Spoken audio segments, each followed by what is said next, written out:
Ladies and gentlemen, welcome to Leedsdale, Pennsylvania for tonight's 3A matchup between the Quaker Valley Quakers and the Freeport Yellowjackets. We are set to kick off. We've had a little bit of technical difficulties, and apologies, folks. We're going to have the wide angle tonight for most of the night. We're trying to get that zoom back, but the ball is kicked off here. Freeport is able to take the kickoff, and that is Amos Glenn taking it up the sidelines, and he has crossed the 50 to the 40 to the 30 to the 20, 10, touchdown. Yellowjackets. And they are on the board. Opening kickoff taken by Amos Glenn. 85 yards goes the opening kickoff by Amos Glenn for the touchdown. And again, ladies and gentlemen, apologies, folks, on the wide angle for the shot tonight. But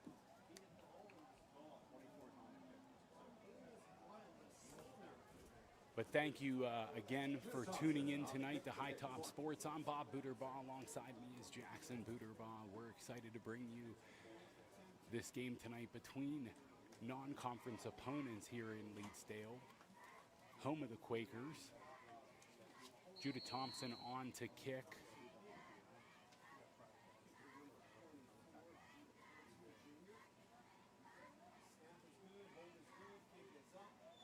And that kick is good by Judah Thompson. Very consistent on the season has been the Freeport kicker, Judah Thompson.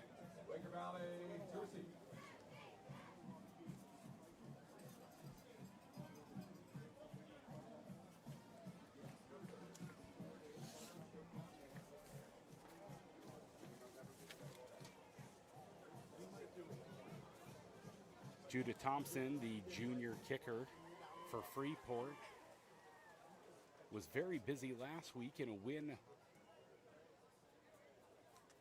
for the Yellowjackets against Derry, who traveled to Freeport Athletic Stadium last week. I do believe Quaker Valley took on Indiana last week in a victory for the Quakers. Thompson will kick off for the Yellowjackets.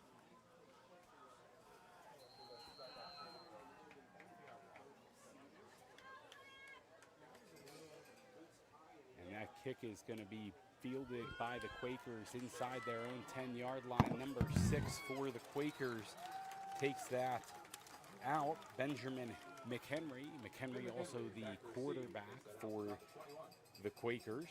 Senior comes in at about 5'10", 180 pounds.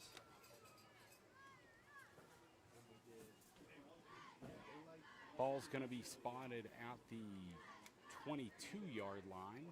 That's where the Quakers will take over on offense here, and we'll get to see the Yellowjacket defense as well. A lot of familiar names out there for the Yellowjackets. Cole Troutman, Wade Patoshnak, Cameron Mankey.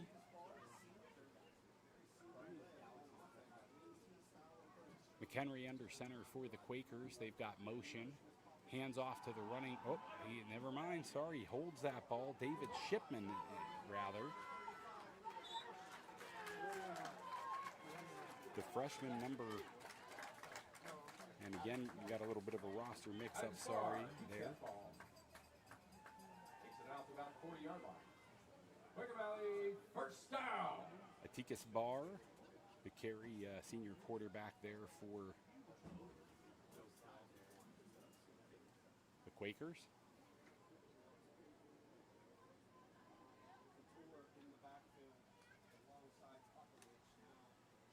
Barr under center. Got a shift from Logan Benedict to the backfield for the Quakers. Rex Fatur also in the backfield, but that ball is going to go to number 7, Logan Benedict, and he's going to be tackled on the play, forced out of bounds or by Chase Flynn by the Yellowjackets. No gain on the play. 2nd and 10 for the Quakers.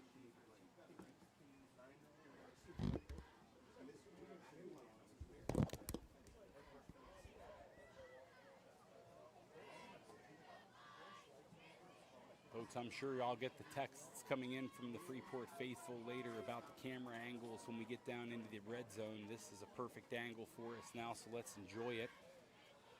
Quakers with some pressure by Patoshnak on the quarterback bar.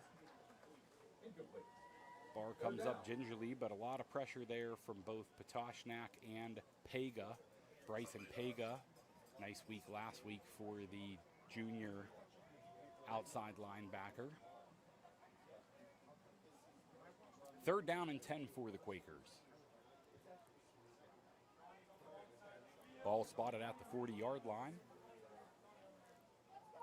Motion for the Quakers across the formation by number 19, Donovan Gilmore. Benedict in motion. Barr, the quarterback, passes to the motion man, Benedict. Benedict tackled, though, in the backfield. Loss on the play. Bryson Pega coming up to make the tackle. Or, excuse me, number 8, Danny King by the Yellowjackets. The safety comes up from his spot to make the tackle on the play. Loss of 2, and that'll bring out the punting unit. McHenry back to kick for the Quakers. Toes on the 25, ball booted away. Nice punt there, taken by Amos Glenn. Glenn looking for some running room and finds a little bit along the near sideline, but is forced out of bounds at about the 40-yard line, and that's where the Jackets will take over, and we'll see dual threat quarterback Drew Ross take the field to command the Jacket offense here in their first possession. 1st and 10 for the Yellowjackets.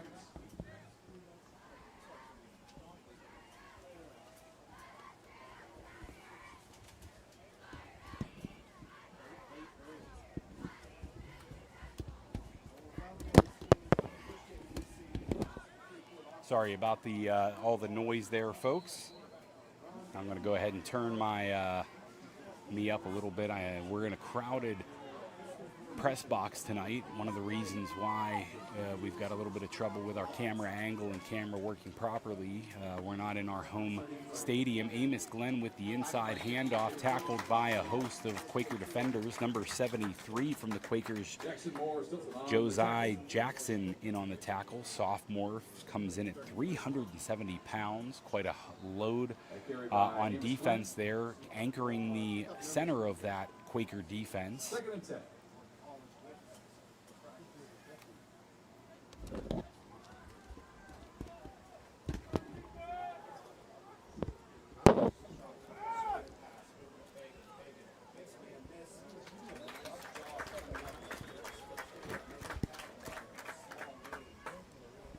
Number 2, Bryson Pega on the catch. Pega with the reception for the Yellowjackets. Apologies, folks. We're trying to get used to this crowded press box up here. We've got it's a tight room. We're having some technical difficulties, but we thank you very much for bearing with us. And those of you that are getting to watch an exciting game for the Yellowjacket faithful, where Drew Ross draws the Quaker defense off sides.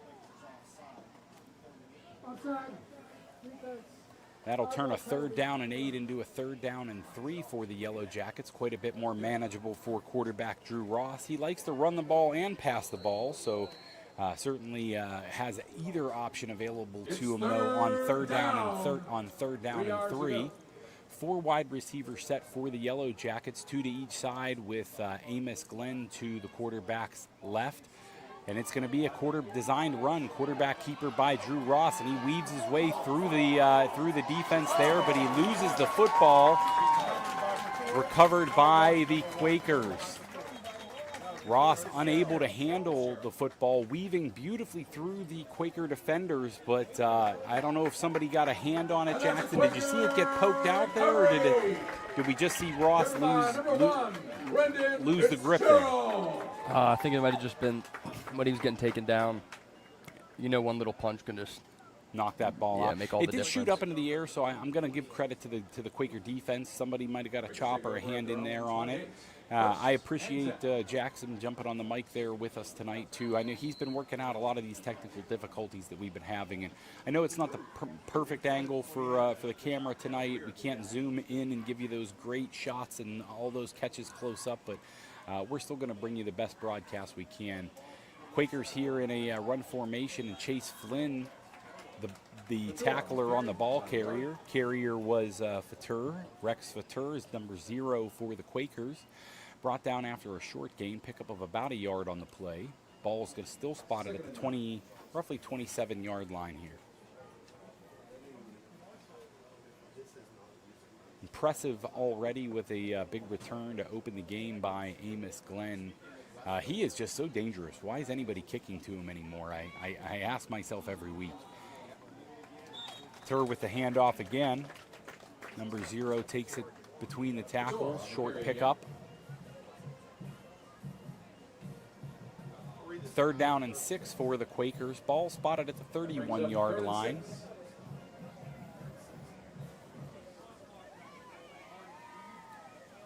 A lot of excitement around the 2-0 start for the Jackets in their non-conference schedule. Here we're playing a 3A non-conference game again, this time against the Quakers. We've played them a couple of times in the past few years with some success by the Jackets. Handoff here to McHenry. Ball carrier tackled quickly on the play. Brought down by Bryson Pega. Pega able to bring the ball carrier down. 4th down and 5. And we're going to see the Quaker punting unit once again. Benedict will drop back to punt for the Quakers on this 4th down and 5.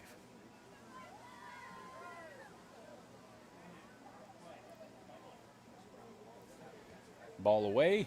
Another nice punt. Benedict certainly's got a leg in him, and that ball bounces down inside the 5-yard line, and Amos Glenn is going to go ahead and field it, take it on the far sideline up to the 20, 30. He's across the 40-yard line, 45, 50. We've got the 40-yard line, 30, 25, 20. He's weaving back and forth. Amos Glenn seeking the end zone, and he is brought down at the 1-yard line. Picks up the ball inside the 5, takes it all the way back to the 1-yard line.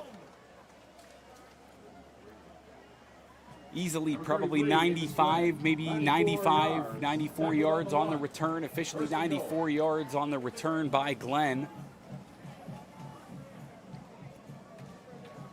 What an impressive return again.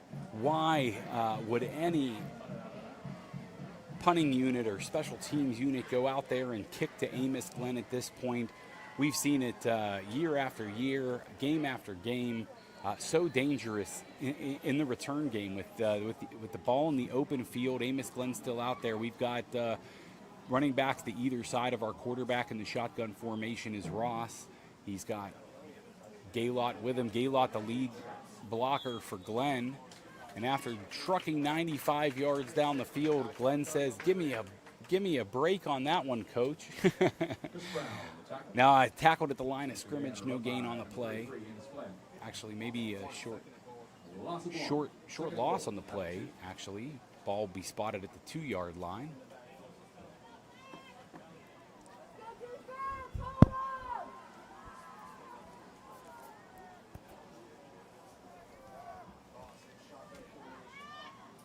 Hand off in the inside run to Amos Glenn, very close to the end zone.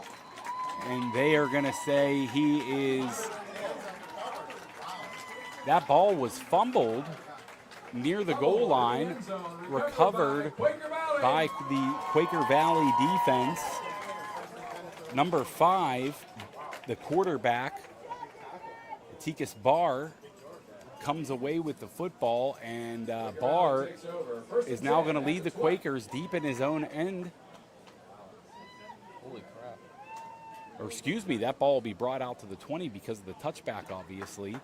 So that's where the Quakers will take over at a very big shift of momentum there after the big return by Amos Glenn. Let's see if the Yellowjacket defense can stiffen. Amos Glenn can get a blow on the sidelines, and let's see if we can maybe create a turnover for the Jackets on their side of the football. Quarterback Barr has the offense shift. He's under center, hands off there to Benedict. Benedict, the ball carrier, tackled by Wade Patoshdak, number 77, the defensive tackle and captain for the Yellowjackets.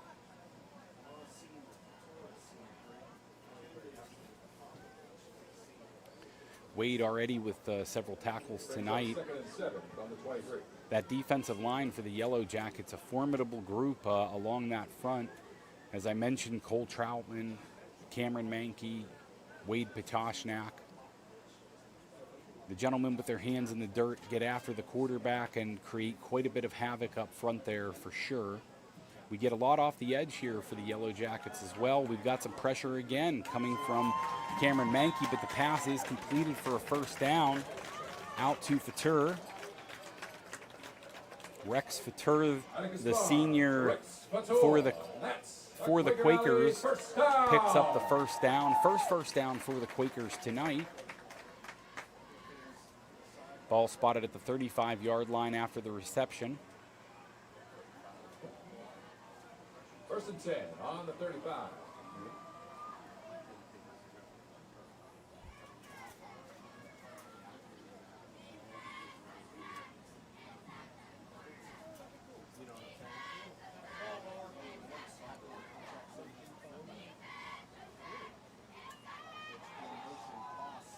Handoff to the running back.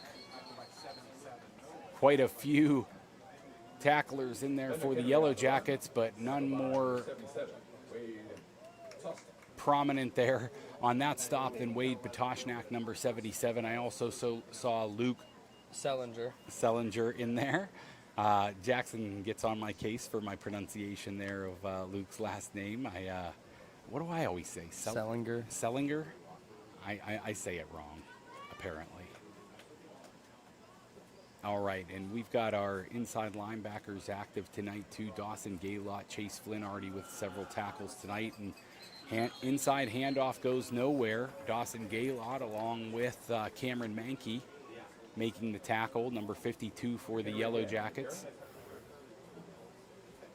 Short gain on the, or maybe a loss on the play, actually. They are behind the sticks now. Third down and 12. Third down and 12 for the Quakers.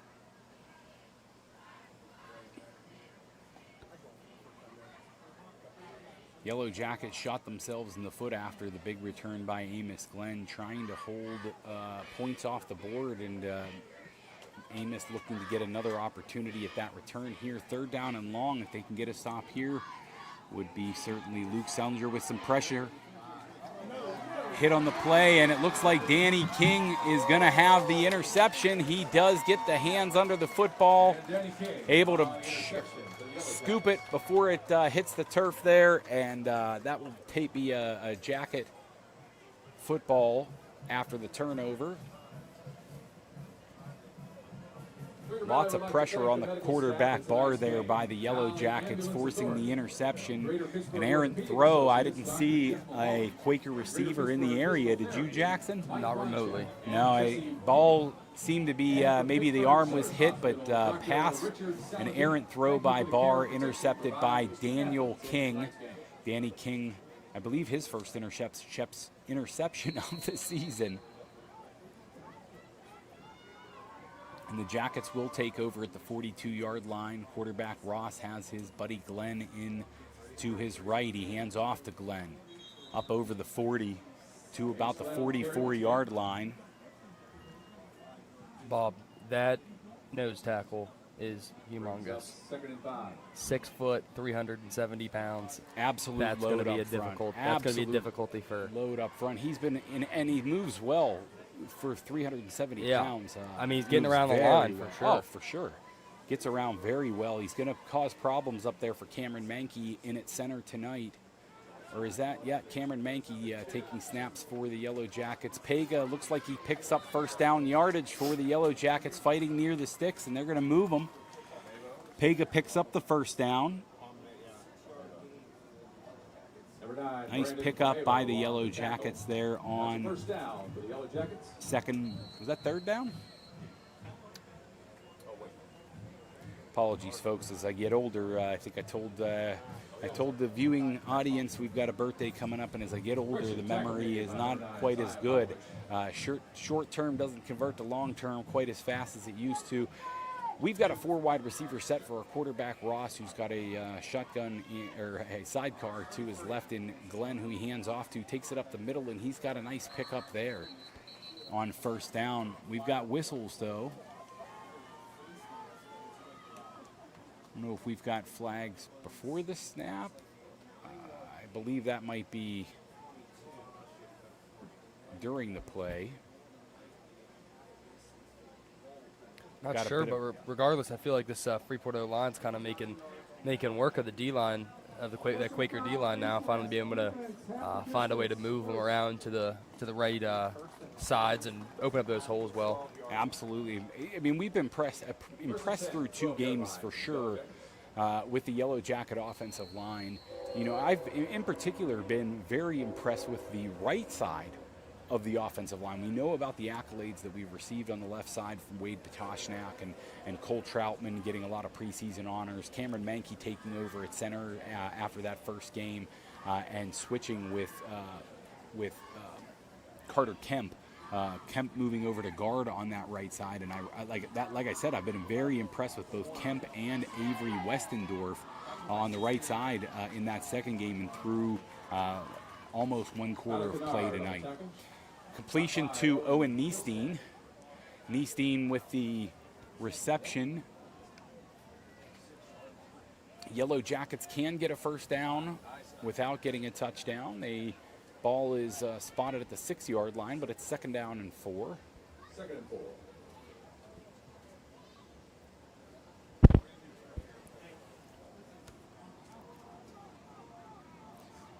And, excuse me, Ross with the keeper right up the middle. The C's part. Oh, we've got a flag. Oh, no.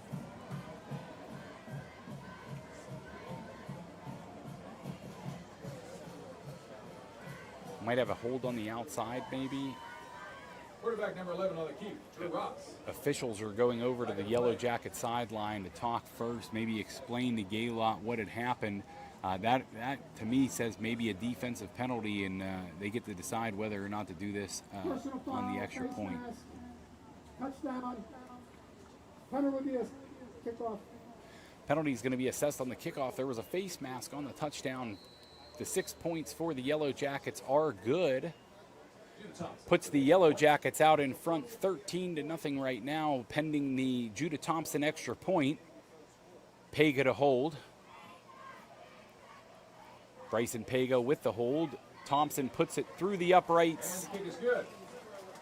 He remains perfect on the night. 2 for 2 is Judah Thompson, and the Yellow Jackets jump out to a 14-0 lead through almost 1 quarter of play. We've got 1:01 to go left here in the first quarter, and I want to take a moment to thank some of our sponsors. We want to thank our scoreboard sponsor tonight, Steffi's Country Catering. We'd like to thank our official broadcast partner, River Forest Country Club. Tonight's halftime sponsor will be Douglas Insurance Services. We'll get more as we talk about it, but Steffi's Country Catering has missed already 2 red zone opportunities and plugs from me, so I want to take an opportunity after the touchdown to tell folks to get out to Steffi's Country Catering and visit Terry Steffi on Facebook, or give Terry Steffi a call at 724-584-5047. Steffi's Country Catering has been voted Best of the Best Gold Award winner for Best Caterer 3 years running by the readers of the Leader Times. And I can tell you myself, it is delicious food. I've had it many times. Get out there and visit Facebook at Terry Steffi on Facebook, or give them a call. We'll get a few more plugs out there for one of our wonderful sponsors who sponsors high school football.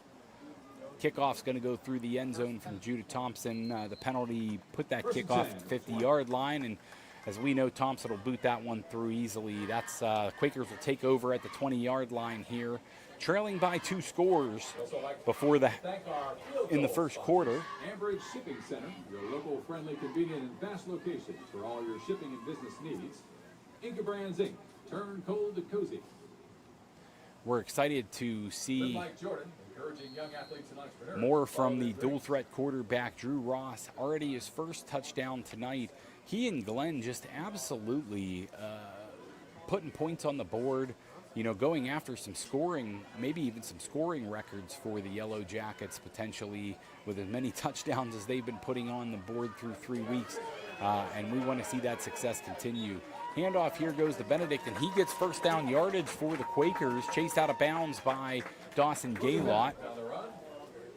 And that's a Quaker Valley first down. The Quaker Valley first down is going to put the ball at the 32-yard line. Clock is stopped under a minute to go here in the first quarter.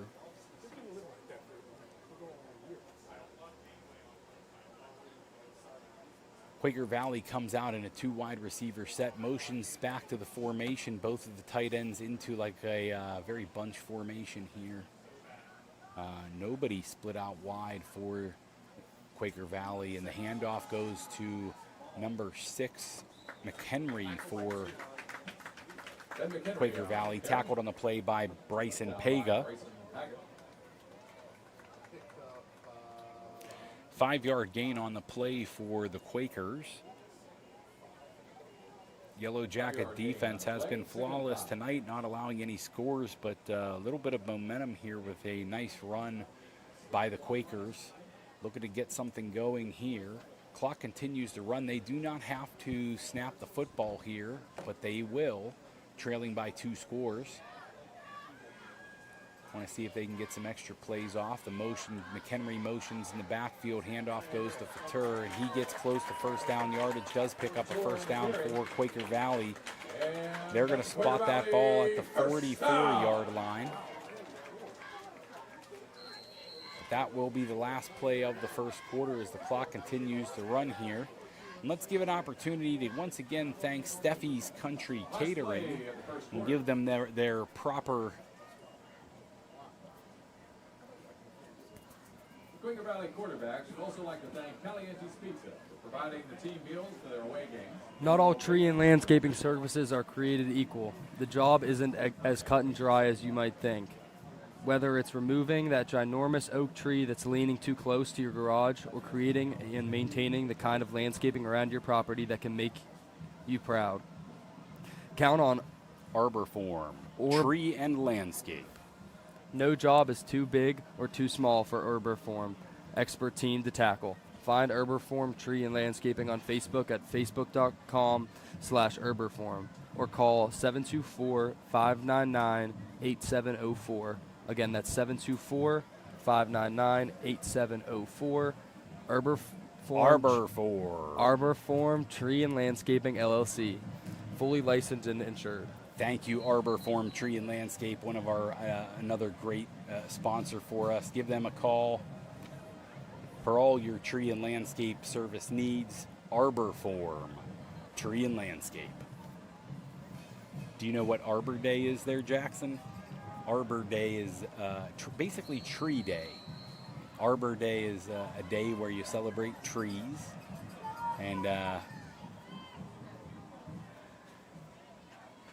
I was looking at it too, and I think the dyslexia that runs in our family, or that maybe I passed on to our child, when I first looked at the word Arborform, I also swallowed very deeply.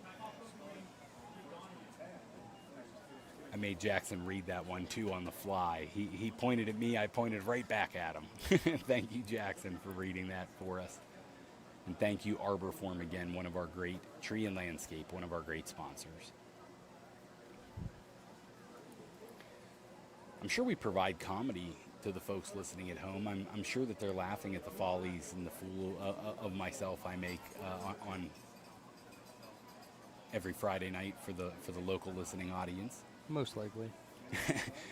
And the Quakers with the pitch here to number 9, Ty Popowich. But Popowich driven down by the Jacket defenders, and loss on the play of about 4 yards.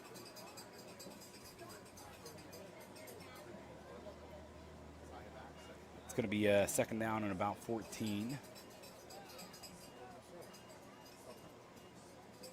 Ball spotted at the 40-yard line for the Quakers. Barr back under center. Lot of running tonight from the Quakers. Expect more of it. Handoff. Oh, there's a pitch. And the ball carrier, Benedict, tackled by Cameron Mankey on the play. Benedict looks to be slow to get up, and we're going to take another quick break and thank Arbor Form Tree and Landscape once again. Just take a quick moment to thank Arbor Form Tree and Landscape, as well as our scoreboard sponsor tonight, Steffi's Country Catering. Third and 19.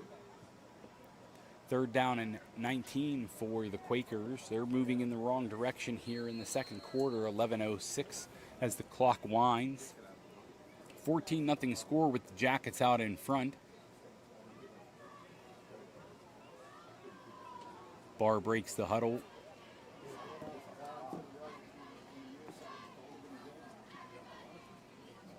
Number 19 split out wide. Donovan Gilmore. More pressure from that Jacket defense, though. Pega providing quite a bit of pressure. Pass falls incomplete. Trying to catch the number in there with him. I believe that is Cameron Mankey, Yellowjackets take over. number 52, but that could be yet number 52, Cameron Mankey, along with Bryson Pega providing the pressure. Fourth down and 19 is going to bring that punting unit back out for Quaker Valley. That was a pick. Oh, there. I apologize. Chase Flynn just got a pick. A little bit of a tough angle for me to be able to see as well. We're really tight here in the press box, so I did not see the interception for the Yellowjackets. And Jackson, feel free to speak up anytime. I thought maybe I missed it. No, first down and 10 in Quaker Valley territory. First ball is completed out to Wisniewski. Madden Wisniewski fighting along the sideline there, and it gets slammed down to the turf by the Quaker Valley defender. There was already a flag out, and another one came out after Wisniewski was slammed to the ground. And Wisniewski on the catch. Flag of the play. There's another flag on. Wisniewski was very close to first. There, yeah, 2 flags down. Like I say, this is another flag in the Quakers. They're just feel like they're just traveling us up the field, fast travel.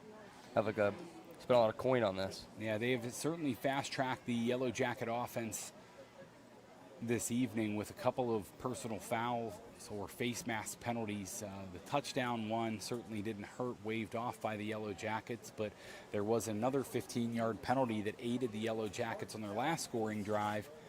Now let's see what the penalty flags are here. Looked like there might have been multiple flags.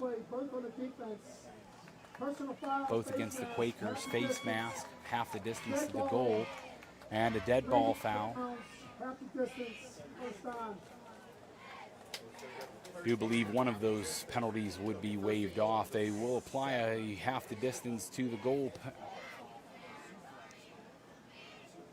No, both of the penalties being applied here, so it is a double half the distance to the goal. No, it was 15 for the personal and then half. Okay, so 15 for the. I thought he heard him call both as half the distance, but I could be wrong. Either way, I think they were at the 30 regardless. Regardless, the ball will be spotted at the 6-yard line, and that is first and goal at the 6 for the Yellow Jackets. It's going to be a handoff to Amos Glenn. He takes it inside, right into the end zone for the Yellow Jacket touchdown. Amos Glenn with his second touchdown on the night, one through the kick return game, another on the ground now for Amos Glenn. 2 scores for the Yellow Jacket running back and star. Looking back at the history of this matchup, it's kind of a. If you look at the scoreboard, you wouldn't be surprised. Lopsided history in this matchup between the Yellow Jackets and Quaker Valley over the last couple of years for sure. Judah Thompson on for the extra point for the Yellow Jackets. And I do believe that one was good. Yeah, perfect on the night. That's 21-0. Yellow Jackets out in front. 10:08 to play.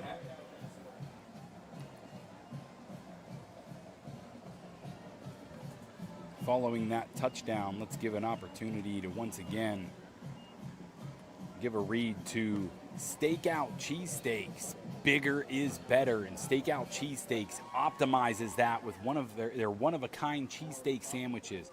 Every sandwich comes with a half pound of fresh ribeye, a blend of mozzarella and Cooper, sharp American cheeses on a roll that are made the same day to guarantee the freshest quality and the most scrumptious steak sandwich in the area. Follow Stakeout Cheesesteaks on Facebook to see where the cheesesteak gang will be next. Once again, we want to thank Stakeout Cheesesteaks. Search Stakeout Cheesesteaks on Facebook as well. I know I've had them. I got a chance to catch them at a festival down by the river in Catani. I can't remember what the festival's called exactly, but Stakeout Cheesesteaks was there. I had an opportunity to have one. We've got a touchback here from Judah Thompson, kicked through the end zone, and cheesesteak was fantastic. I also had an opportunity to have them at the Mingle on Main out in Saxonburg. I saw Stakeout Cheesesteaks there. I don't know if the Mingle in Maine is still happening in September or not, or is that a September event? Go look it up yourself if you're in the area. Lots of great vendors to come out to the Mingle on Maine. Lots of great folks, but Stakeout Cheesesteaks is always out there. So search them up, find out where the cheesesteak gang will be. Is that a long enough spot there? That felt good. Does it make you feel like I love Stakeout Cheesesteaks? Because I absolutely do. All right. And the Jacket defense is going to try and keep this game scoreless. They have been through a quarter, and, well, it's only been a little bit of the second quarter, but we've got 21 points on the board for the Yellowjackets. Benedict, the ball carrier, with a nice pickup. Tackled on the play by a host of Jacket defenders. I see quarterback Drew Ross, safety quarterback Drew Ross in there, along with Cameron Mankey. Boy, Mankey has been all over this field tonight. I feel like I've called his name a lot, but as center, he gets to touch the football on every offensive play, so maybe I have. In all seriousness, Mankey has been all over the field on defense tonight. Sorry again, everyone Second out there. down and about two. Go ahead, sorry. I was just saying sorry again, everyone out there, for the quality of the camera tonight. No zooms available, so we're zooming on the software, so it's not the greatest look that we have. Handoff goes to Fatur, tackled on the play by number 77, Wade Patoshnak. Wade says no. They needed, I believe, 2 yards to get the first down. He backs him up another, I believe, a loss of 1 on the play. Another TFL for number 77, Wade Patoshnak. Can't say enough wonderful things about Wade. Absolutely, just an absolute monster on defense out there in the backfield in every series. I mean, every defensive series, they've got to account for the fact that Wade is going to be behind the line of scrimmage making plays.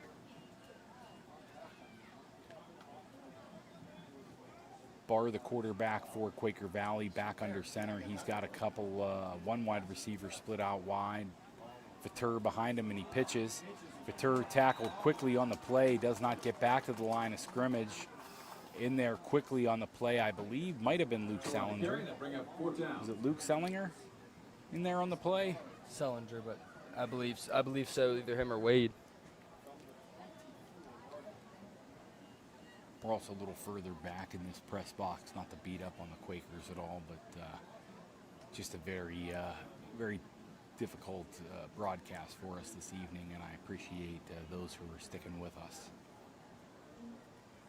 Quaker Valley has 2 wide receivers split out to the right side of the field because they are punting. Punt goes to Amos Glenn, and Glenn makes a couple of moves up over the 50-yard line. He's going to be chased out of bounds, tackled on the play by Brendan Fitzgerald of the Quakers.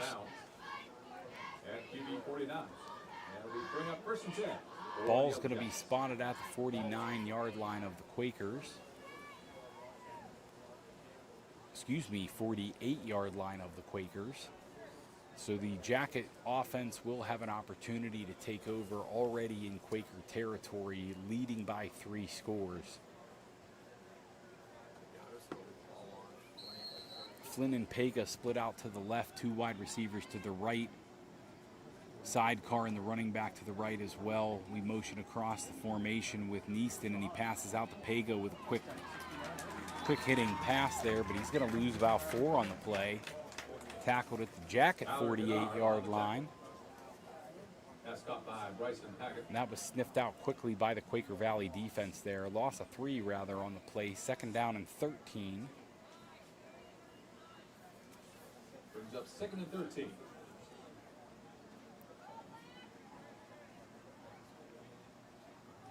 ball on the 49, where we find Ross in the shotgun formation, 2 wide receivers to his left, running back to his right, keeps himself, and he's going to be wrapped up and tackled in the backfield. Benjamin Janway for senior linebacker for Ben Janway, the tackler. I think it's the position the Freeport likes to be in, though. Not preferred, but this is where they shine. 3rd and 13. Yeah, this is where they shine. This is the spot that they want to be in.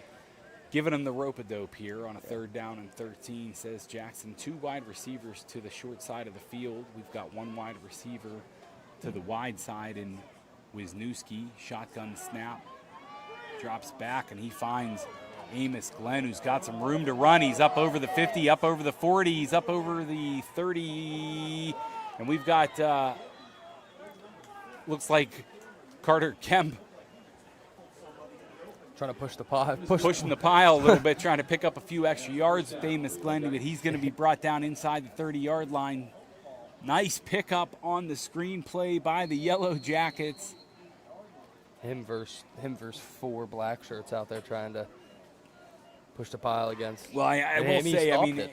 you know, he got the ball in space, and that is a yikes for the defensive coaches of the Quakers when they see up. Oh, looks like a little bit of a busted play there. I think Ross looked like he might have wanted to dish that ball, but decided to keep and did not get the blocking that he needed or necessary for the keep, and the result is going to be a negative play again. Are we rope-a-doping him a second time? Are they setting him up for another nice screen pass to Amos Glenn? Like I said, I think they're just trying their best to show him what they can do. Right, they're giving him a couple of free rushers, Yeah. let him get a sack, and then hit him with that screen right in behind those free runners again. So I see what you're trying to say there, Jackson. Setting him up with the rope-a-dope, and Owen Niestein with the reception along the sideline. Going to get back after a nice pickup, about 8 yards on the pickup. Going to be a 3rd down and 5, maybe 3rd down and 4. 3rd down, and let's call it a long 4 for the Yellowjackets. Shotgun for Ross. He's got a sidecar to his right in Amos Glenn. 2 wide receivers to either side of the formation. And we've got motion up front by the Yellowjackets. Tried to go with the hard count, and looks like there was a miscommunication up front because the Yellowjackets themselves were the ones to jump. Rather than getting a free 1st down, they're going to pick up a little bit of a tougher 3rd down and 10. And again, that's just one of their methods. They're playing mind games right now, Dad. Okay, yep, the old rope-a-dope. 2 wide receivers to either side of the formation, running back to the shotgun set to his left. Ross does have a wide receiver open, and off the fingertips of Madden Wisniewski, just led him a little bit too far. Wisniewski unable to catch up. Ball off the fingertips. Would have been an unbelievable grab. I do think he led Wisniewski just a little bit too much. He saw Wisniewski get the separation, and pass falls incomplete here. 4th down and 10. We're going to keep the Jacket offense on the field. We're in that no man's land at the 28-yard line. Don't want to necessarily test Judah Thompson's leg here. Going to give the offense an opportunity to pick up the 1st down. They motion Niestein across the formation. 3 wide receivers to the left, and Drew Ross looking that way. Finds ball tipped by Fatur. Fatur does get a hand on the ball. Turnover on downs. Quaker Valley is going to take over 1st down and 10 at the 28-yard line. He had Chase Flynn there. And even on the tip, I do believe Danny King was there. He'd most likely probably, if I were him, would have got that ball. Yeah. King with an excellent try, I guess, to get that tip pass. It's out of my purview here. I've got a window where I get to look at a wall in the corner of the room. when we get down into the red zone, the way the Jackets are headed right now, or the way the Jackets were headed with the football. Jacket defense out there trying to keep a goose egg on the board for the Quakers. Tight formation again for the Quakers. Quarterback does swing that ball out to McHenry. He picks up a couple on the play, and he's going to be driven down. Looks like Danny King finished him off there at the end of the play. Short pickup for the Quakers on the pass, up over the 30-yard line to the 31, gain of 3, 2nd down and 7.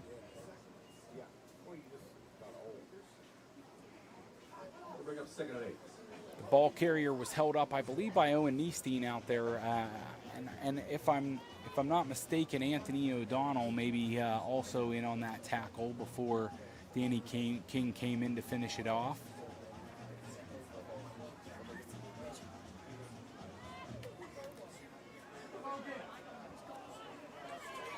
Benedict with the reception in the flats here near side.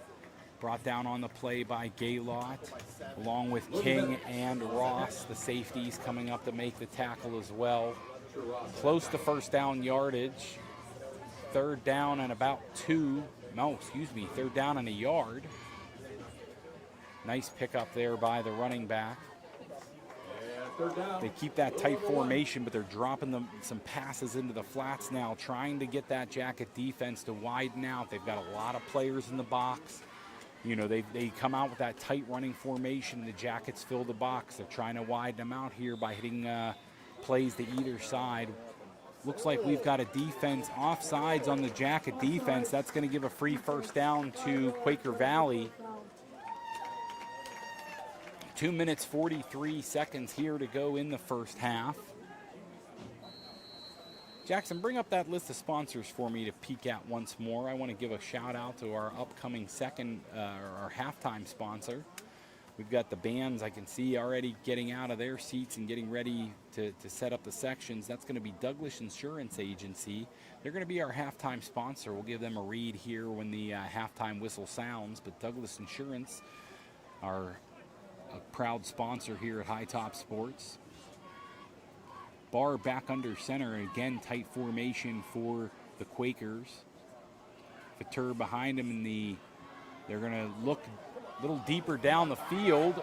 And that ball's going to be broken up by safety Drew Ross, almost intercepted. The wide receiver for Quaker Valley, Ty Popovich, had to turn into the defender there and break the pass up as Drew Ross got both hands on the football but was unable to bring it to the ground. 2nd down and 10 for Quaker Valley. Ball still spotted at the 42-yard line for the Quakers. 2nd down and 10 after the incomplete pass down along the sideline. I will say Popowich was really streaking down the sideline out of bounds. I don't know if he would have been eligible to actually catch that pass. Fake to Fatur, and Barr passes close to the sticks, but the pass will fall incomplete, intended for McHenry along the sideline. Chase Flynn and Owen Niestein giving coverage on the play. 3rd down and 10 for Quaker Valley. Just under the 2-minute mark, and a half. Pressure being provided on the play by Pega as well as Carter Kemp.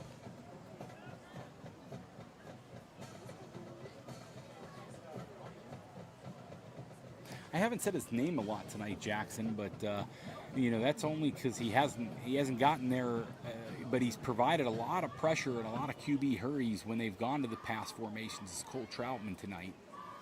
Back under center is Barr, double handoff for the Quaker Valley, and McHenry's got a little bit of running room, and he's down the sideline. He's inside the 35, 30, 25, 20, inside 15, 10, 5, close to the end zone. Touchdown for Quaker Valley here before the half.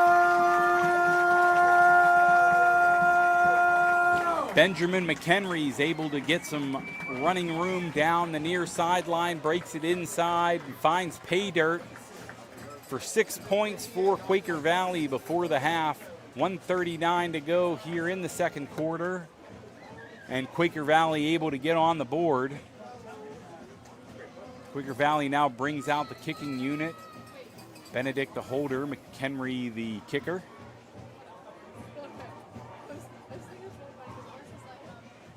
It's your great-grandmother's maiden name there, Jackson, was McHenry. The extra point by the kicker, McHenry, is good.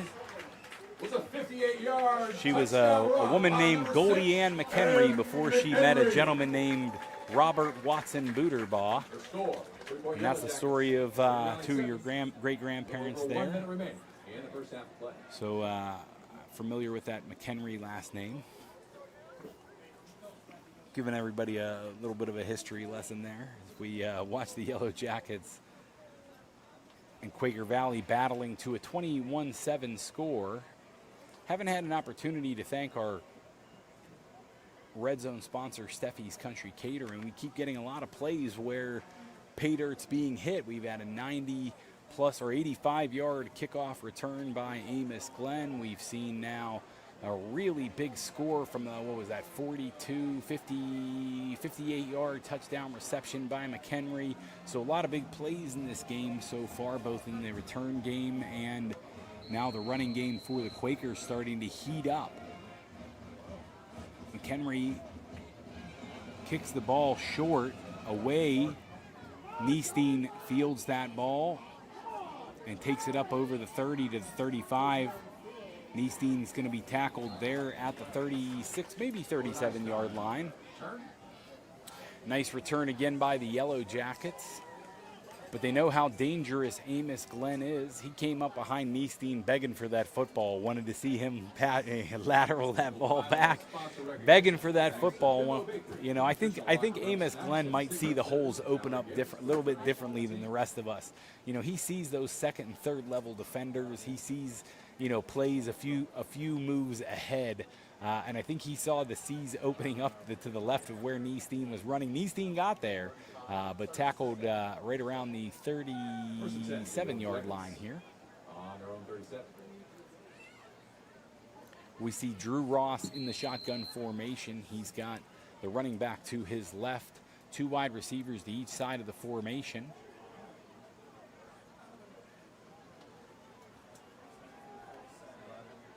And he finds Neesteen near first down yardage, picks up about 13 on the play. Neesteen with a nice leaping grab. Owen Einstein on the catch. First down for Yellowjackets.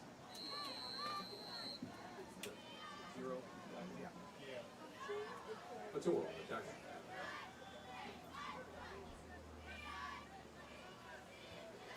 Just taking an opportunity there to take a break and watch the wonderful varsity Freeport Yellowjacket cheerleaders, of which my daughter Charlie is a member.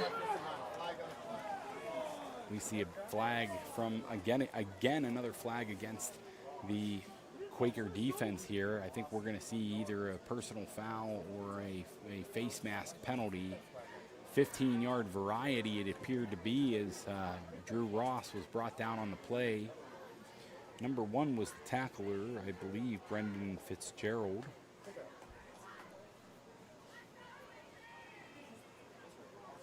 I'm going to wait to hear the official call here. Personal foul, horse collar, defense. Horse collar tackle against the defense. White likes to take it on the snap. Clock will start on the snap. Clock will start on the snap. The official gives us word after the 15-yard penalty. Ball will now be spotted at the Quakers' 36-yard line, so Jackets will have 59 seconds and a couple of timeouts, I believe, in their back pocket here still. 3 timeouts showing on the board. Shotgun snap. 3 wide receivers out into the pattern, and we see Madden Wisniewski. Absolutely, there should be flags, and we see it. We see the flags come out. Yeah, pass interference is going to be called against the Quaker Valley Quakers there. Madden Wisniewski got behind the defense. Paul was maybe a little bit underthrown, and Wisniewski made a nice adjustment to come back for the football, but the defender ran right through him, quite frankly, and I'd be shocked to see anything other than a pass interference against the Quaker defense here.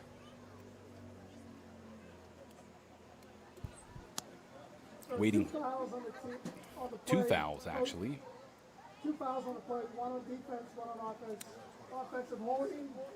There was a hold against the pass offense. I didn't defense, see, those fouls offset. did not see the additional flag get thrown. Did you see somebody throw a flag in the backfield there, Jackson? No, we saw one You towel know on the the same ground. official can't throw that pass interference that threw the holding. Well, pass interference was thrown over there. Yeah, He but it didn't was see not the holding. back. It wasn't the back judge. It was the side judge that called the pass interference, or at least threw that flag. one. Yeah. Well, regardless, it's going to be a first down and 10 for the Yellowjackets at the 44-yard line. Ross back to pass, and he's testing deep again. This time to Bryson Pega, but that pass is a little bit too long for Pega. Ross might have too much of an arm. Yeah, Ross's arm has been electric tonight. He's a couple of passes falling just beyond his wide receiver's fingertips. You know, Ross does, he plays quarterback, in 7-and-7 leagues. He plays all year round almost. Not all year, because we know he's also a fantastic lacrosse player as well. But, Drew Ross, a dual threat quarterback, does it with his arm and his legs. And testing some of these Quaker defenders deep. Hasn't connected yet tonight, but did draw a pass interference flag. If it weren't for the hold, that might have been what Ross was looking for there. Dumps it off to the running back, Glenn, and Glenn picks up first down yardage on the far side of the field. Pick up about 11 to 12 maybe for the gain for Glenn.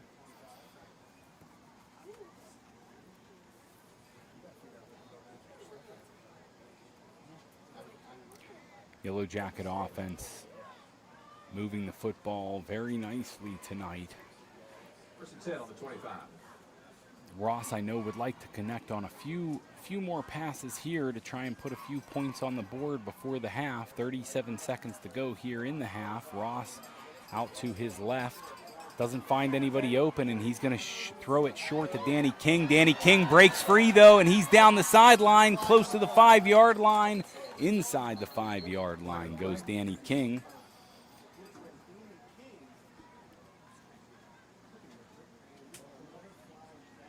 There's another flag down on the play, though.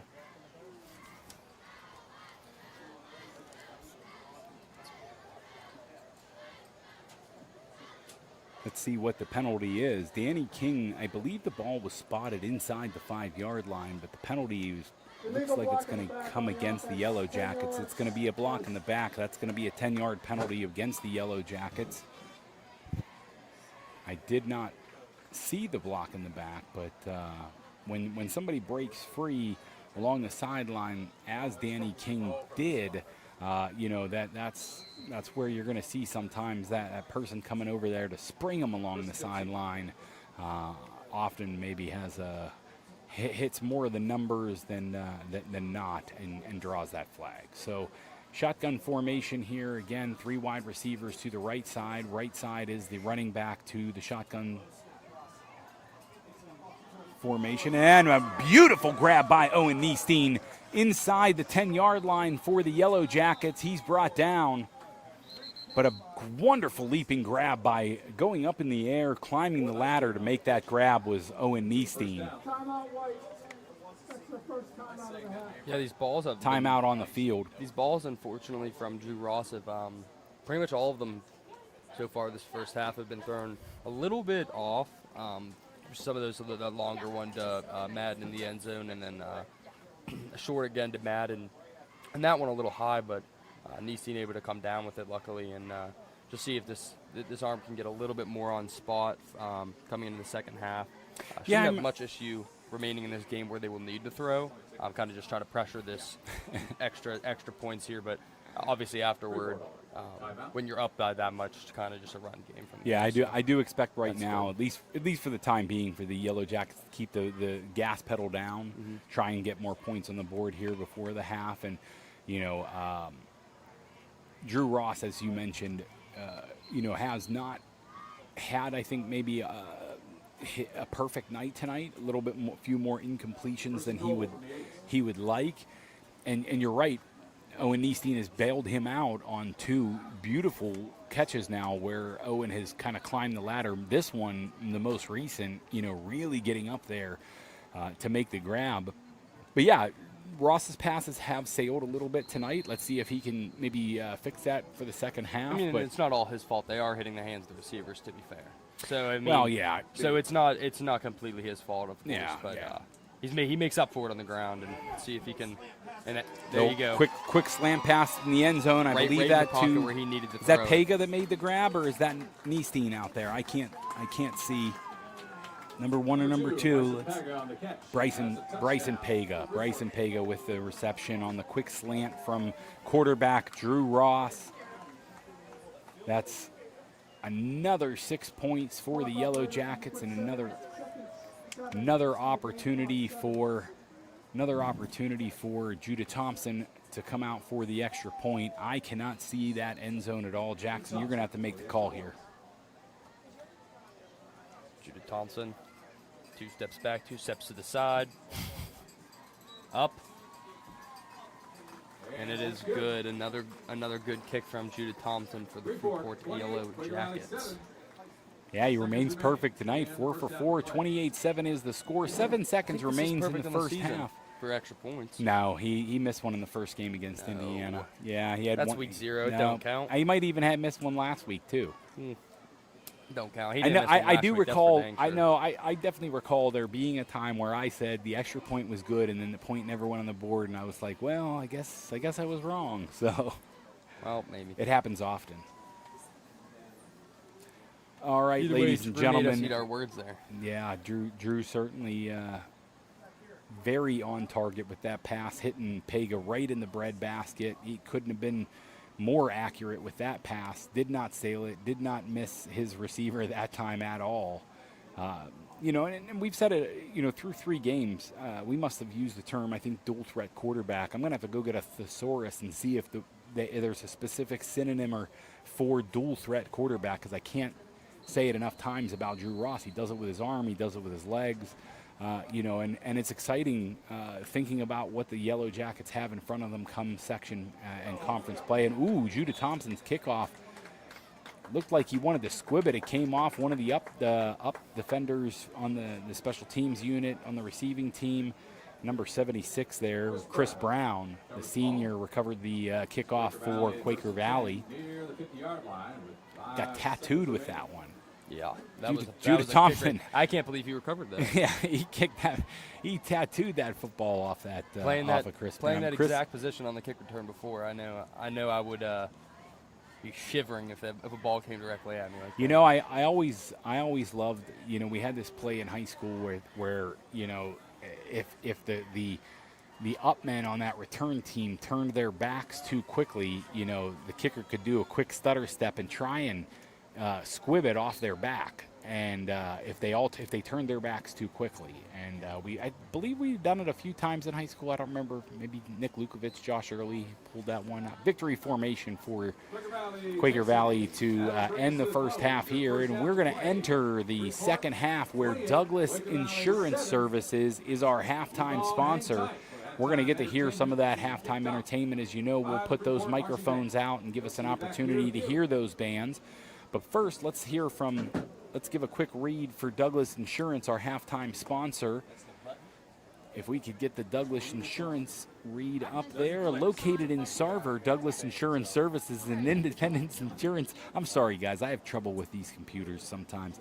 Located in Sarver, Douglas Insurance Services is an independent insurance agency, which means they have made available some of their best companies for you, for your online quick quotes. Douglas Insurance Services offers personal insurance coverages to their clients in Pennsylvania, including individual annuities, boat and watercraft, auto insurance, condo insurance, and flood insurance. Call them today at 1-800-722-9990. That's Douglas Insurance in Sarver, Pennsylvania. Call them at 800-722-9990.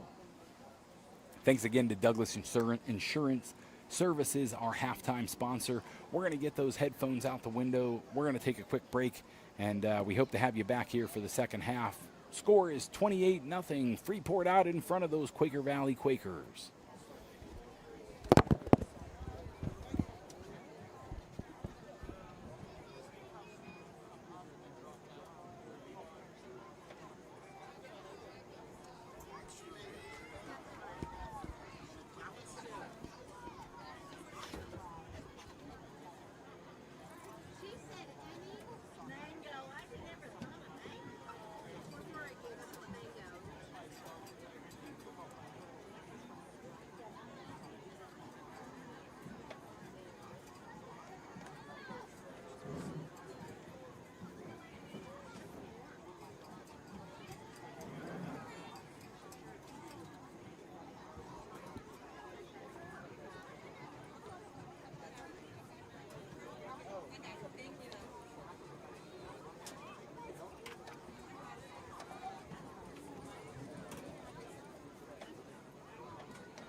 as we present to you the pride of Freeport Area Senior High School, the 2025 edition of the Yellowjacket Marching Band. Here are the voices of the band, Katie Deegan and Emma Charlton. The band is under the student leadership of auxiliary captains Leah Bernheimer, Lachlan Kuzer, McKenna Smock, and Sarah Murdoch, drum line captain Landon Rummel, drum major Mara Maloney, and commanding officers Abby Barlow, Fiona Bukowski, Nick Emeloff, and Rory Kirkpatrick. Ladies and gentlemen, buckle up as the band brings you an electrifying mashup blending Britney Spears' pop brilliance with AC/DC's rock might rolled into one unforgettable show. So hit me, baby! I'm thunderstruck.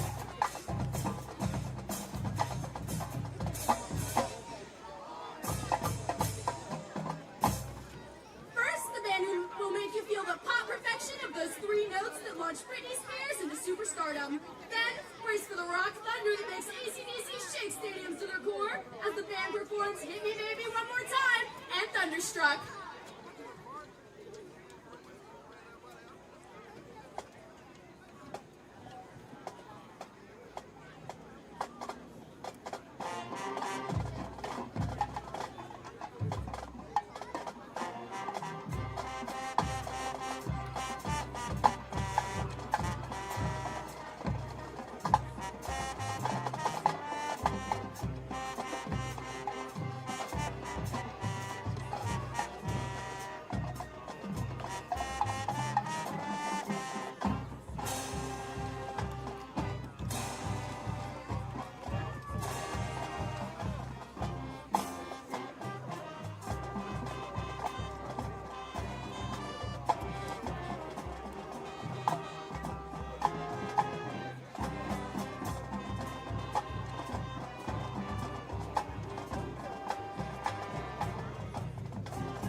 Experience the electrifying fusion of Britney Spears' heartfelt anthem Lucky with the raw power of AC/DC's Back in Black.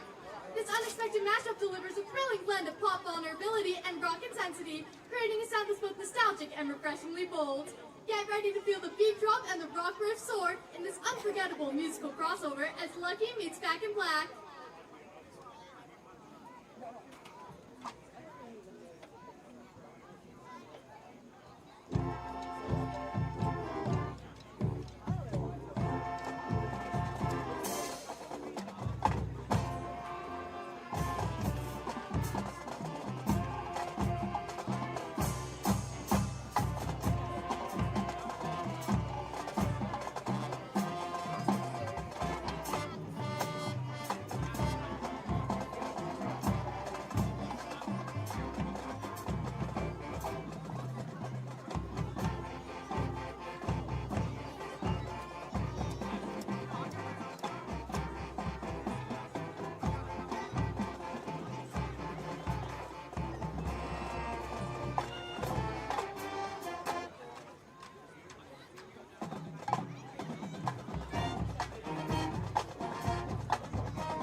collision of pop allure and rock rebellion. Our mashup of Britney Spears' Toxic and AC/DC's Dirty Deeds done dirt cheap delivers a high voltage performance that electrifies the stage. From alluring hooks to gritty riffs, this powerhouse fusion is sure to captivate and energize. Don't miss the ultimate blend of pop perfection and rock power. It's Toxic meets Dirty Deeds like never before.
Good evening, ladies and gentlemen. Please welcome to the field the 2025-2026 Quaker Valley Marching Band, the pride of Quaker Valley!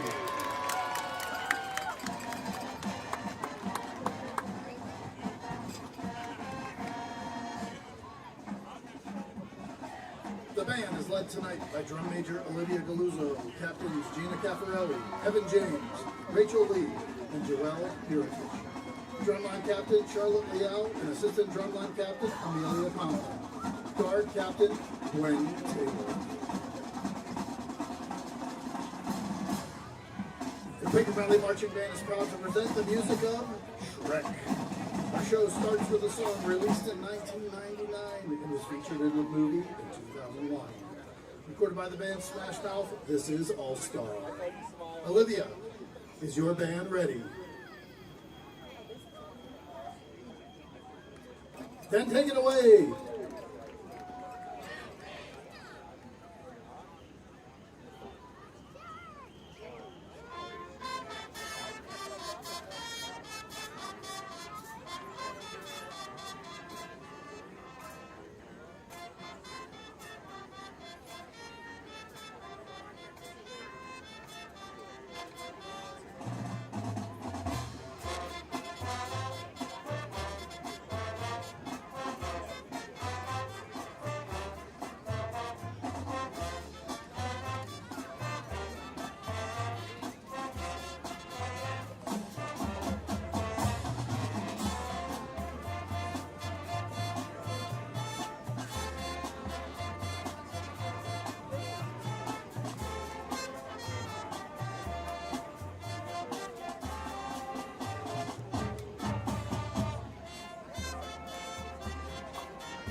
Our next musical selection comes from the Shrek 2 soundtrack.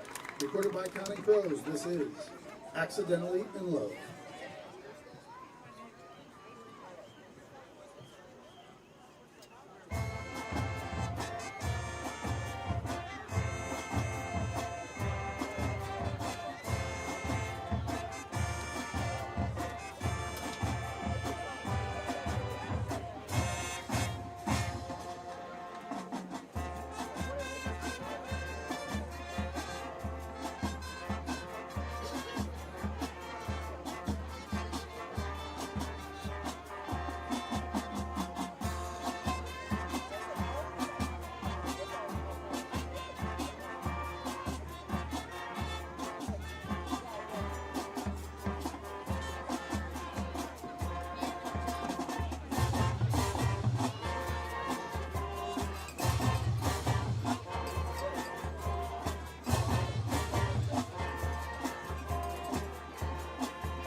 Our next number was written by Neil Diamond and was a #1 hit for the Monkees in 1966. It was re-recorded by Smash Mouth and was featured on the Shrek soundtrack. Here is I'm a Believer.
end our show with a song originally recorded by Ricky Martin and re-recorded with vocals by Eddie Murphy and Antonio Banderas.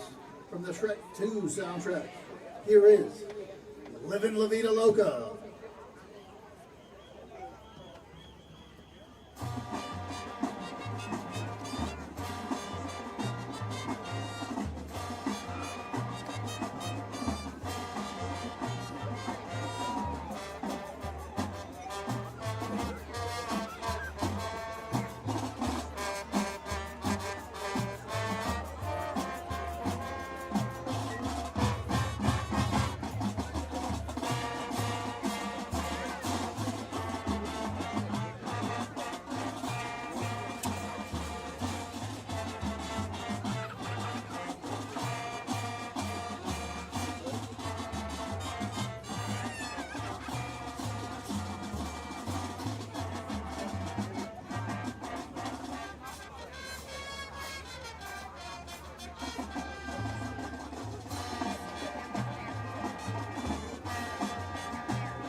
Ladies and gentlemen, the pride of Quaker Valley! The Quaker Valley Marching Band is under the direction of Mrs. Zana Shadid, drumline instructor Mr. Bert Larini, and color guard instructor Spencer Clifford. We thank you for your kind attention. We hope you enjoyed our show.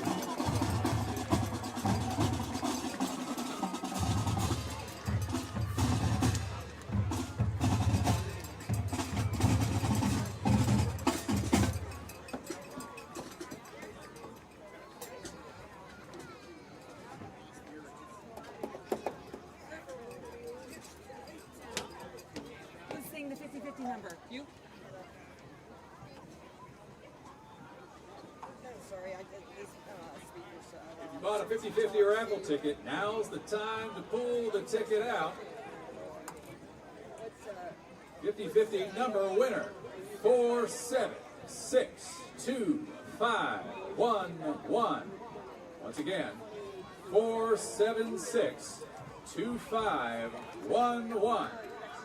You got the winning ticket? Bring it up here to the press box.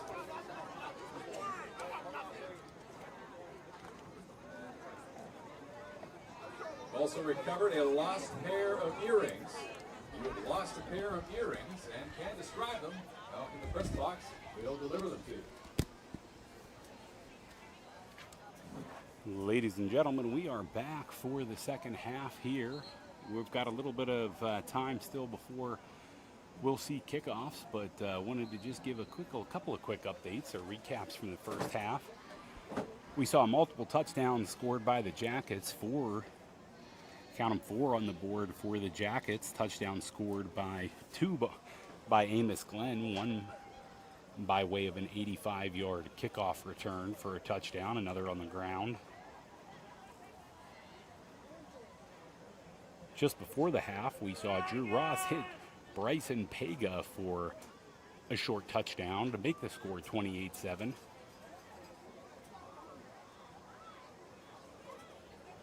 Scorer for Quaker Valley was number 6 running back Benjamin McHenry.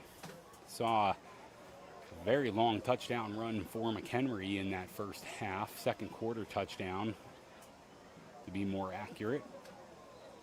We'll give everybody a quick break and we'll be back with the second half here in just a few moments.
field are our seniors, and go Quakers, go! All right, ladies and gentlemen, we want to thank Douglas Insurance again, our halftime sponsor.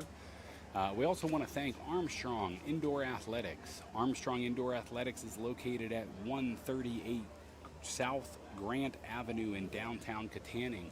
Is the premier multi-sport training facility in the region.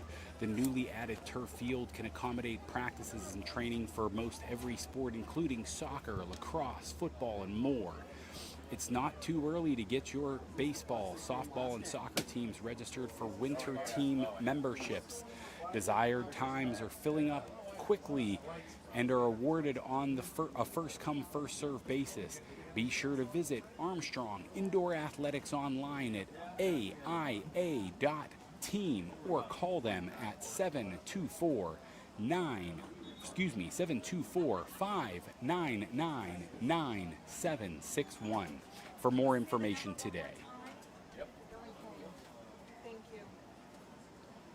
One last shot in that 50-50 raffle. No one appears. We'll pull another number. That number, 476. Looks like we're about ready for that second half kickoff. We've got the lights on here in the press box, and the bugs are going crazy here in Leedsdale, Pennsylvania. Judah Thompson out there for the Yellowjackets to kick off in the second half. I'm going to turn my mic up a little bit louder. Got a few notes from folks in that first half saying they couldn't quite hear me or had to put it on full blast too. Got a decent return here for Quaker Valley until they are met by Jacket defender number 9 out there for the Yellowjackets, in on the tackle, Braden Pamebo.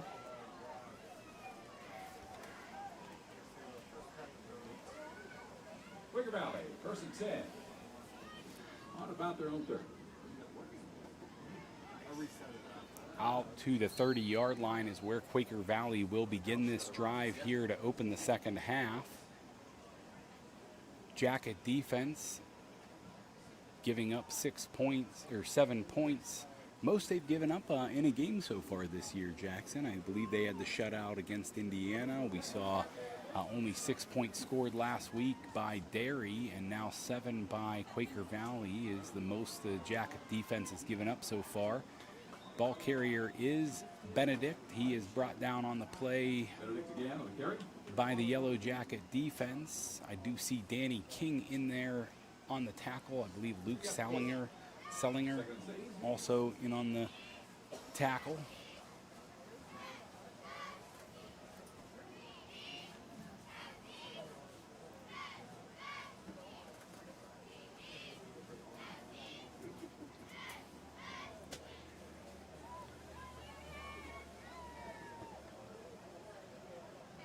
Ladies and gentlemen, we hit pay dirt here. As I understand it, they're watching us at one of the bars there in Freeport. So excited for the room to be listening. Jacket defenders bring down the ball carrier. Third down and about 4. Cole Troutman in on the tackle for the Yellow Jackets. Quaker Valley having a difficult time getting anything going on offense outside of the big play tonight by the running back, McHenry.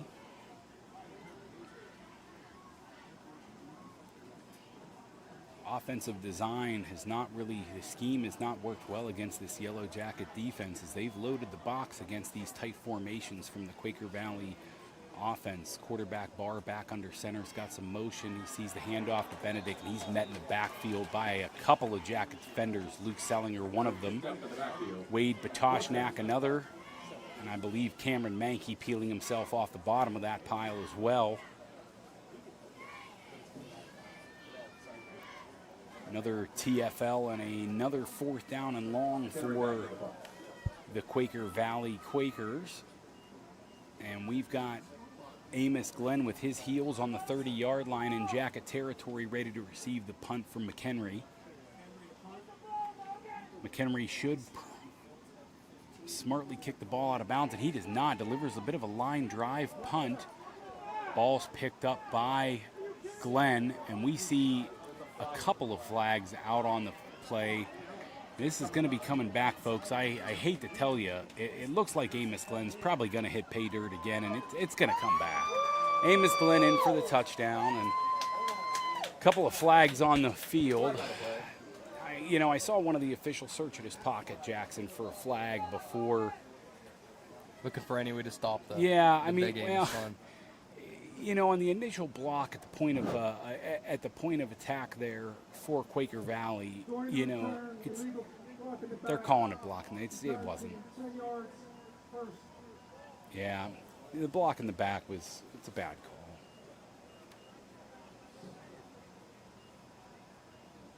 You've got a defender trying to dive, towards Amos Glenn, and he's running downfield with the jacket. Special teamer right on his shoulder pad, and when the kid dives, that doesn't necessarily mean somebody pushed him. I think the officials will want to pull that flag back tomorrow when they look at the tape, unless these old eyes are deceiving me, which they have. They have. Ball's going to be spotted at the 30-yard line for the Yellowjackets. That's where they will be first down and 10.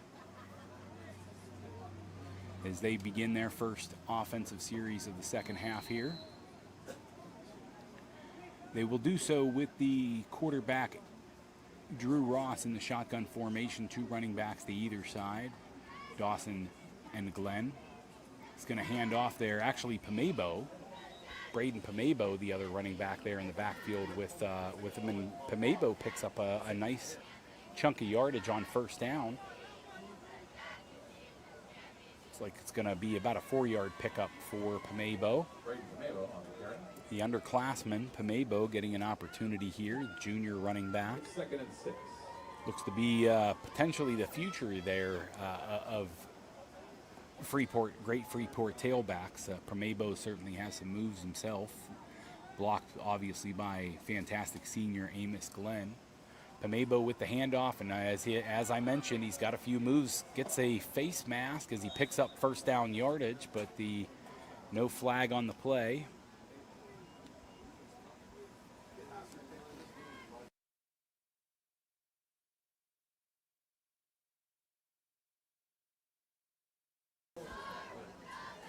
That's going to be first down for Braden Pamebo. I guess only I saw the face mask.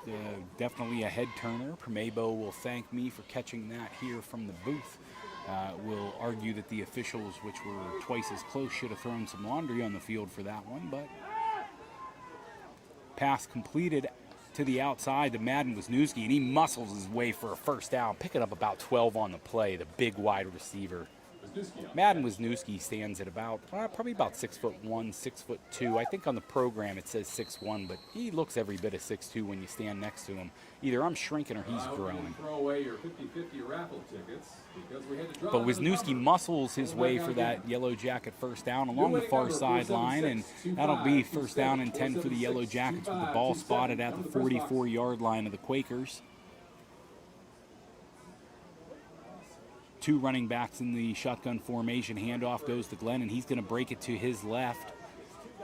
Breaks a couple of tackles and is up over the 40-yard line. Brought down by Fatur of the Quakers. Defense very aggressive on that tackle of Amos Glenn, but Glenn able to actually pick up an extra yard, rolled over for positive yardage on the play.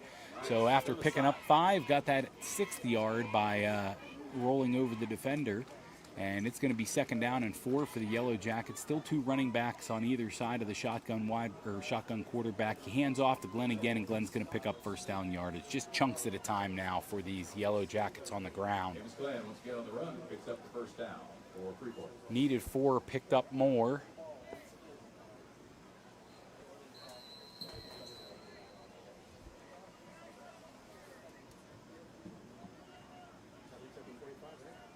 This Quaker defense really looking a bit gassed at this stage early, still in the second half, third quarter action, but a lot of folks dragging out there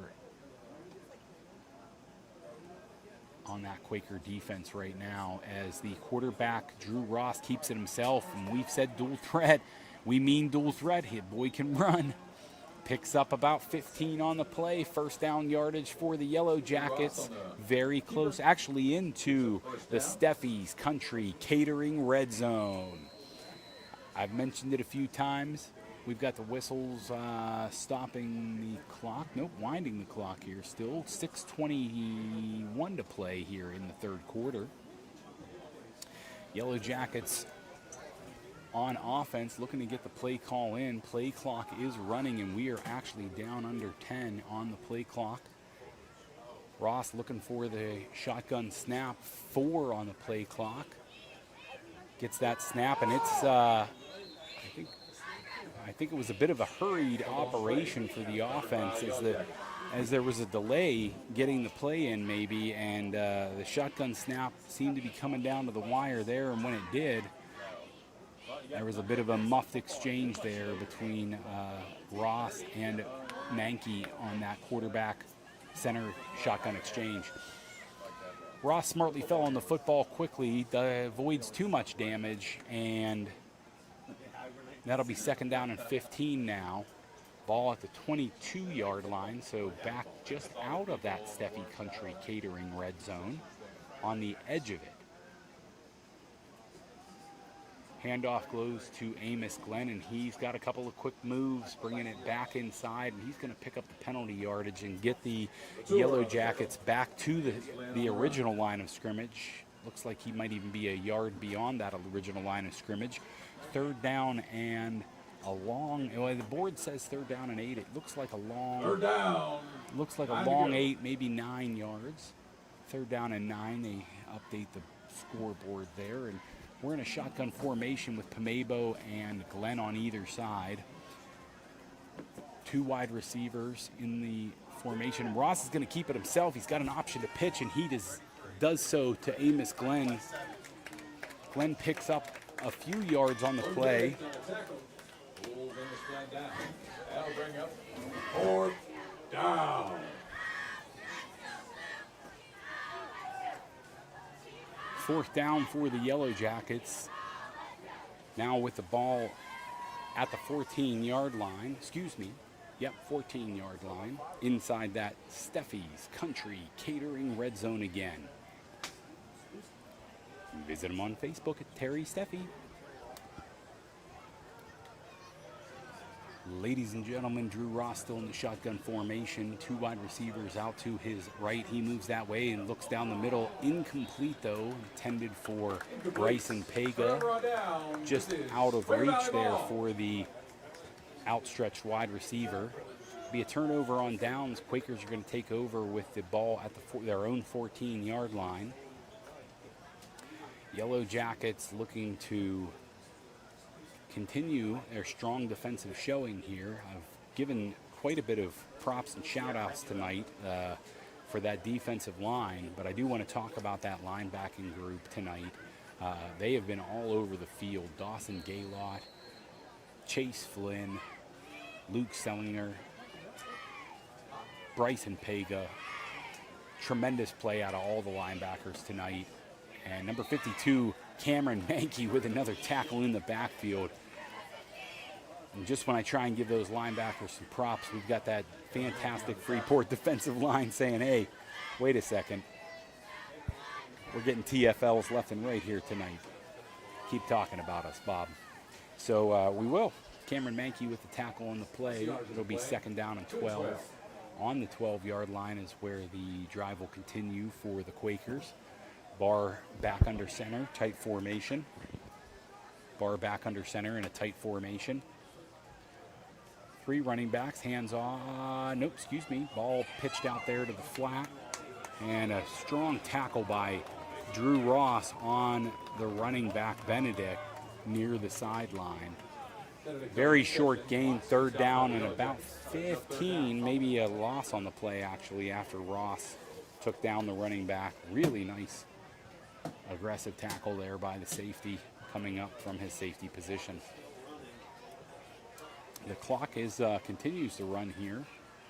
Thought Ross took him out of bounds there, but we've got some whistles here, and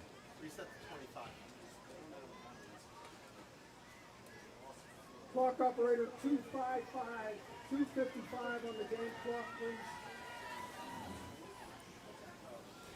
Looks like we've got the game clock reset to 2:55 here. Third down and 15 for Quaker Valley deep in their own end. Barr still under center, does a little bit of a draw handoff, but that's going to go nowhere. Big Wade Patoshnak along with Chase Flynn and Dawson Gaylord in on the tackle. You know, when you've got a defensive line, and I know I said I was going to stop talking about them, I just can't, Jackson. They're fantastic players, and it's fun to watch them play. But when you've got a defensive line, they can get penetration and also eat up blockers. You know, it makes the job for Chase Flynn and for Dawson Gaylord that much easier to be aggressive from their linebacking roles. And tonight, against a very run-heavy Quaker Valley team, those linebackers have shown out quite a bit tonight, cleaning up a lot of those plays. Amos Glenn with a little bit of a slow or patient run to start, and he goes out of bounds along the far sideline.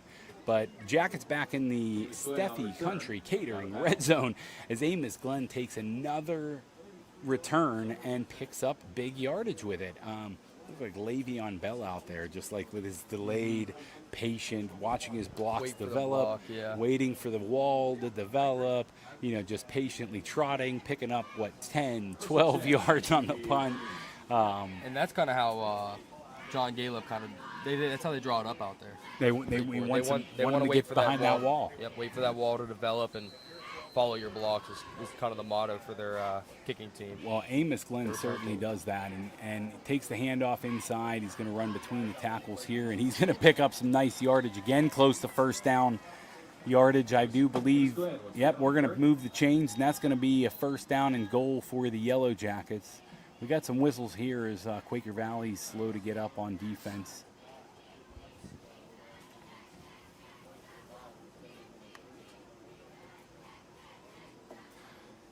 I'm struggling, folks, to see the field down at this end. I apologize. We're going to have to let the picture tell the story a little bit when we get down on this end. First and goal at 7. Did I hear a cheer? Just kidding, folks. We're going to let the picture tell the story.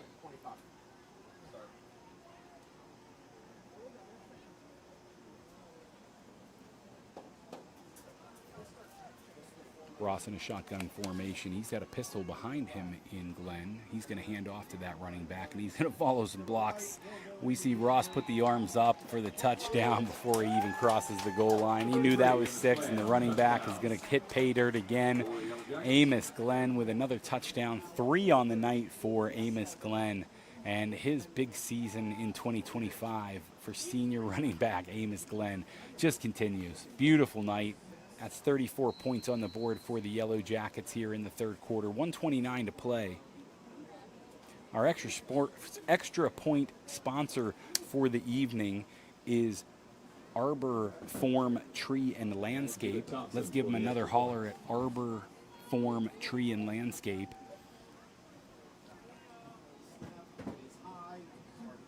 Judah Thompson's extra point is good again. He's perfect on the evening, 5 for 5 in extra points. And I'm going to have to say it a few times. Arbor Form Tree and Landscape was our extra point sponsor, and that's the 5th one of them.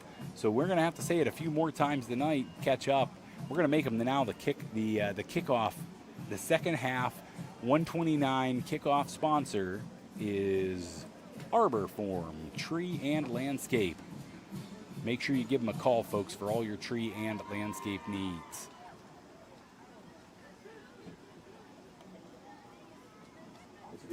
Is there any other sponsors tonight, Jackson, that I haven't had an opportunity to hit? Let's get that sponsor list back up and just give me an opportunity to say hello to some of them. We're going to start it off from the bottom of the list, and we're going to work our way back up. From the bottom of the list, we'll work our way back up. And that starts with Douglas Insurance Agency, a wonderful sponsor for High Top Sports. River Forest Country Club and Grill. Make sure you make it out to River Forest. We're going to get them read in the second half. Armstrong Indoor Athletics. We'll get the rest of those sponsors read in a bit as we have that kickoff from Judah Thompson. The Arbor Forum Tree and Landscape kickoff sponsor.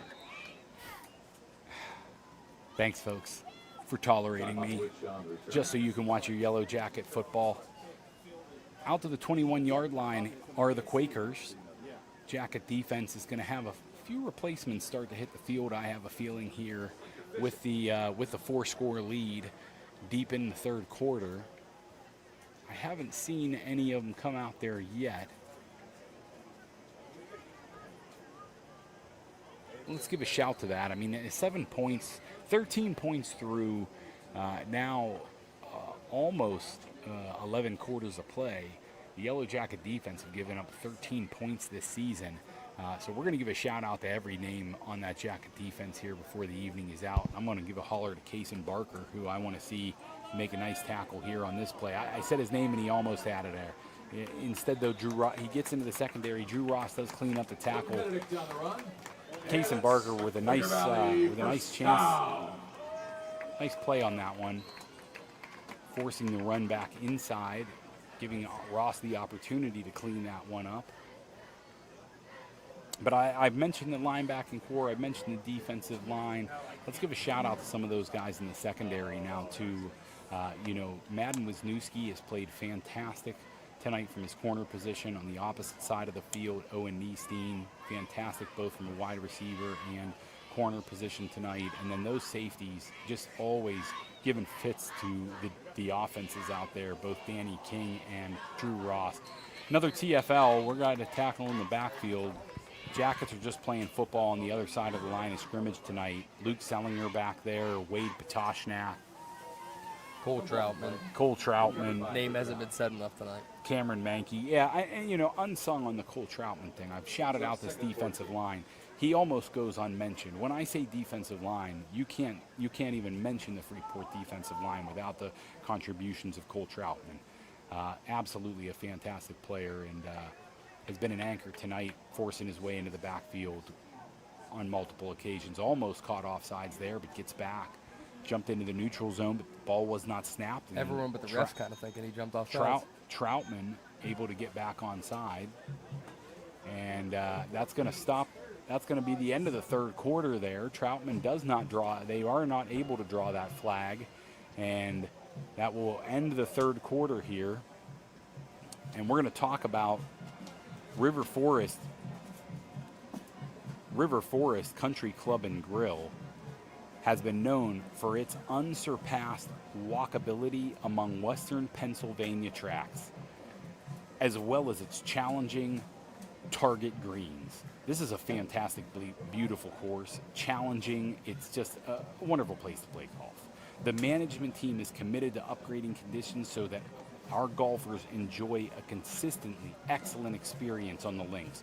River Forest is currently working on making significant improvements to their course infrastructure, including enhancing irrigation, servicing the greens, fairways, tee boxes. For golf memberships, which are expansive and reasonably priced, you can apply online at riverforestgolf.com/memberships or call 724-295-2217. Again, riverforestgolf.com/membership or call 724-295-2217. Following that third quarter switch over here, I struggled. Jackson and I laugh a little bit. We both struggle with, reading out loud. I think every time a teacher in high school, from elementary school through high school, anybody who called on me to read out loud, I was counting the number of paragraphs till it was my turn and reading ahead. That kills me, and I apologize to our wonderful sponsors for terrible reads sometimes. Owen Niestein with a wonderful, I can't say enough, TFL, tackle for loss, the Yellowjackets, forcing the Quakers well behind the sticks on multiple series, multiple occasions tonight. This time they test the edge. Owen Niestein comes up from his cornerback positions and tackles the ball carrier. Ball will be spotted inside the Quakers 30-yard line at the 29. We've got some whistles here. Timeout, Quaker Valley. Timeout Black. First choice coming out of there. During our timeout, we want to thank another one of our great sponsors, Stakeout Cheesesteaks. Bigger is better, and Stakeout Cheesesteaks epitomizes that with their one-of-a-kind cheesesteak sandwiches. Thanks to more of our sponsors. Every sandwich comes with a half pound of fresh ribeye, a blend of mozzarella and Cooper Sharp American cheeses on a roll that are made the same day and guarantee the best freshness.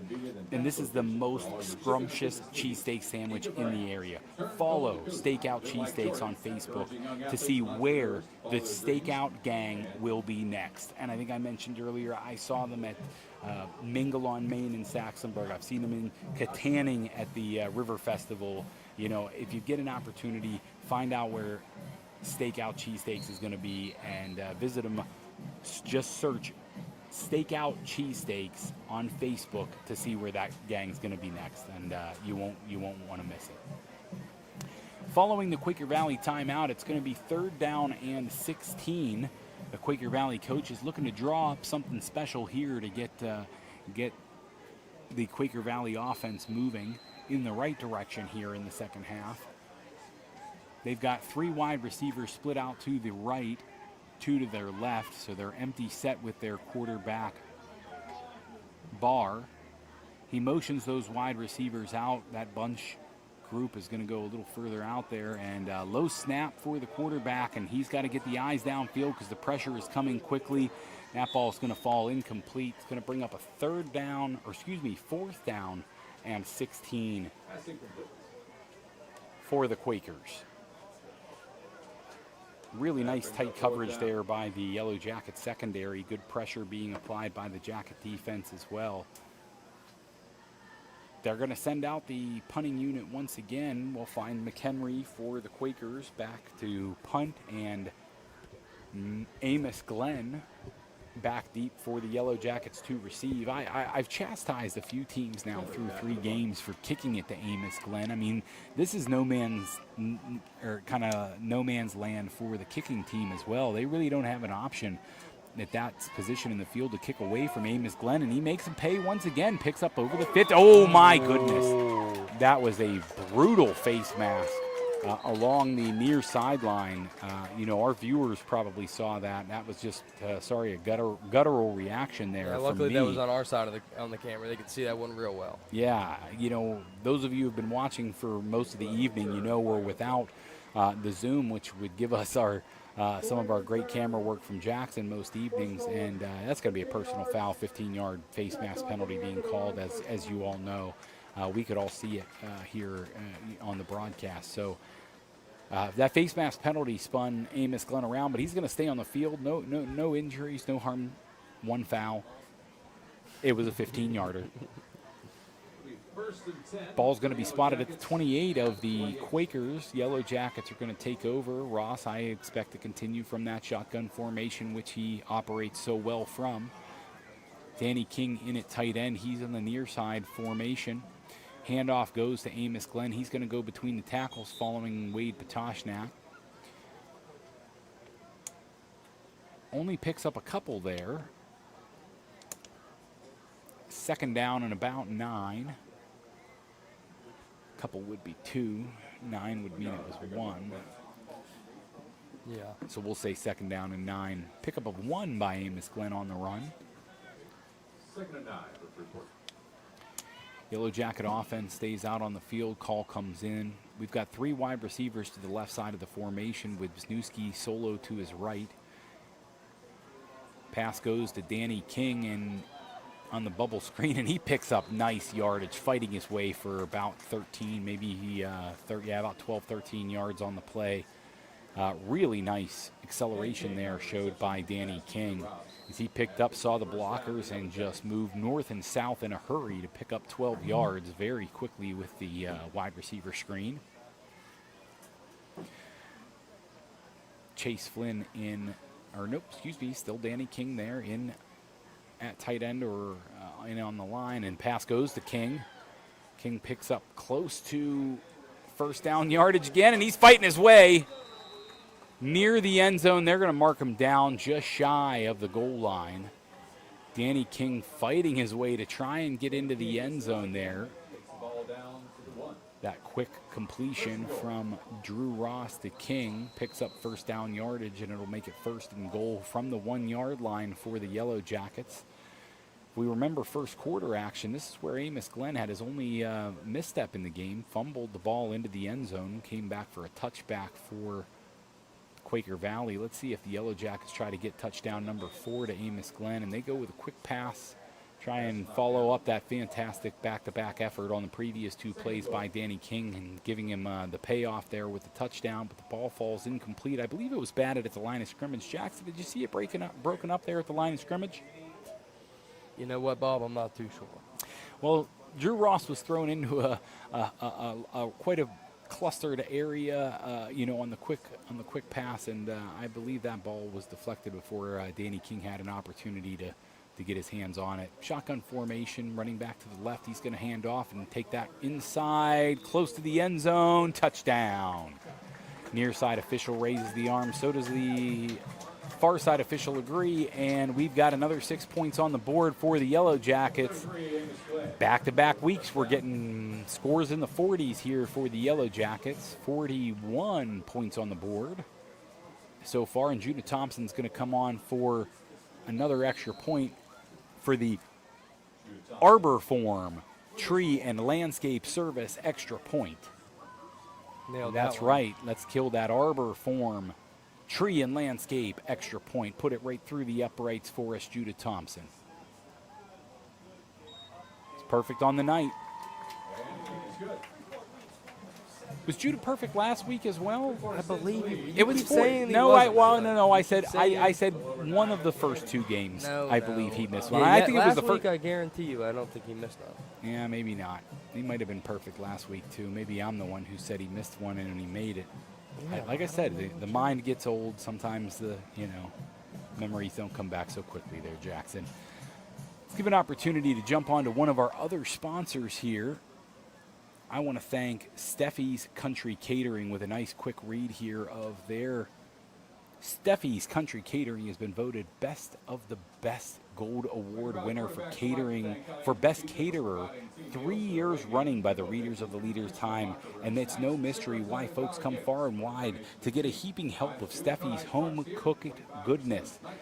Whether you need to cater a large event like a wedding reception or a graduation party, or you're just in the mood for a fantastic meal on a Sunday, maybe you have folks coming over for the Steelers game, Steffi's has everything you need. So visit them on Facebook at Terry Steffi or call 724-548-5047. Kickoff by Judah Thompson's fielded at the 10-yard line.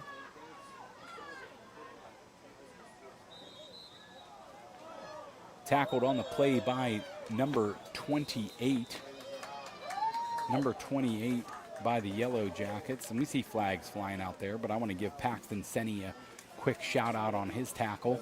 Dawson Gaylott wrapped up on the play with number 52 of the Quakers, who seems to be a little bit upset on the near sideline here. Yeah, I didn't see nothing. 2 flags were thrown.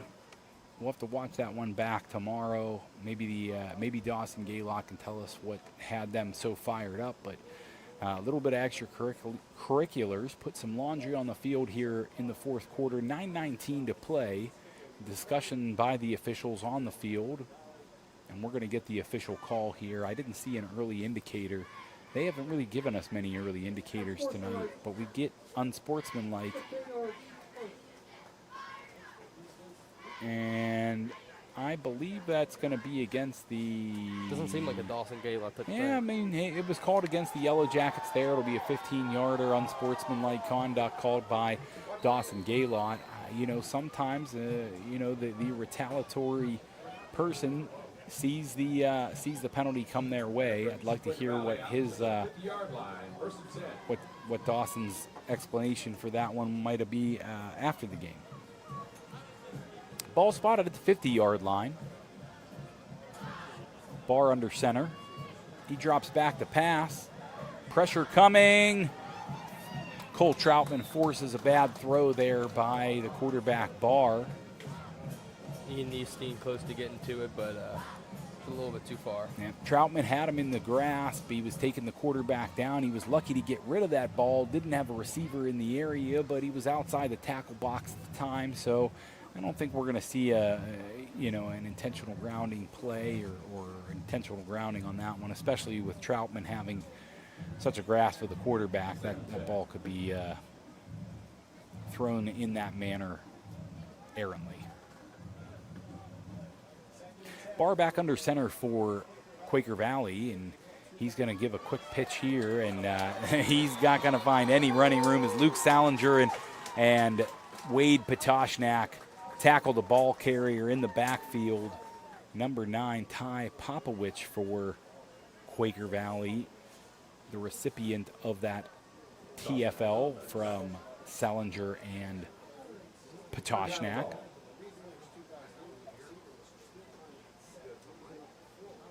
Patoshnak tackles Popovich. Say that 5 times fast. I'll try my best not to. Don't actually do Yeah, it. I was going to say.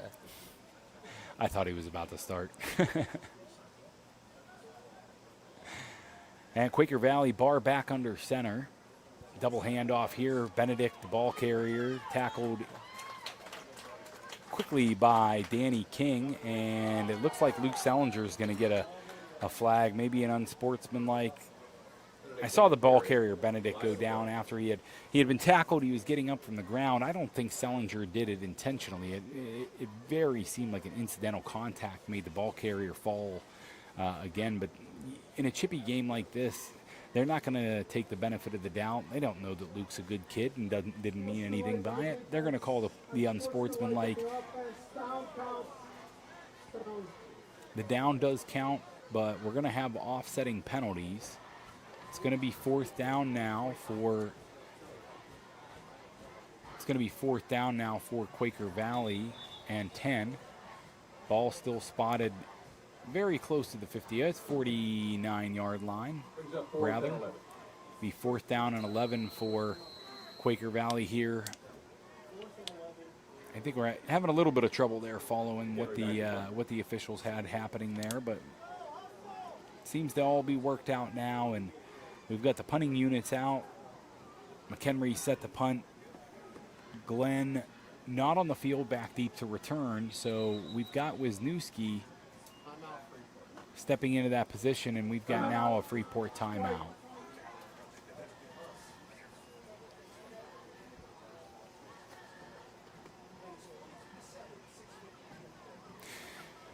Current score is 42-7. Jackets out in front here. 6:52 to play in the 4th quarter, and we've got a timeout. So we're going to take a moment to thank once again. I would like to thank the medical staff at tonight's game once again. River Forest Country Club and Grill. Historically, River Forest Country Club has been known for its unsurpassed walkability among Pennsylvania, Western Pennsylvania tracks, as well as its challenging target greens. The management team is committed to upgrading conditions so that our golfers enjoy a consistent, excellent experience on the links. River Forest is currently working on making significant improvements to the course infrastructure, including enhancement irrigation, serving the greens, fairways, and tee boxes. So visit riverforestgolf.com/membership or call them at 724-295-2217. Following the timeout here, we've got everybody in their proper positions now.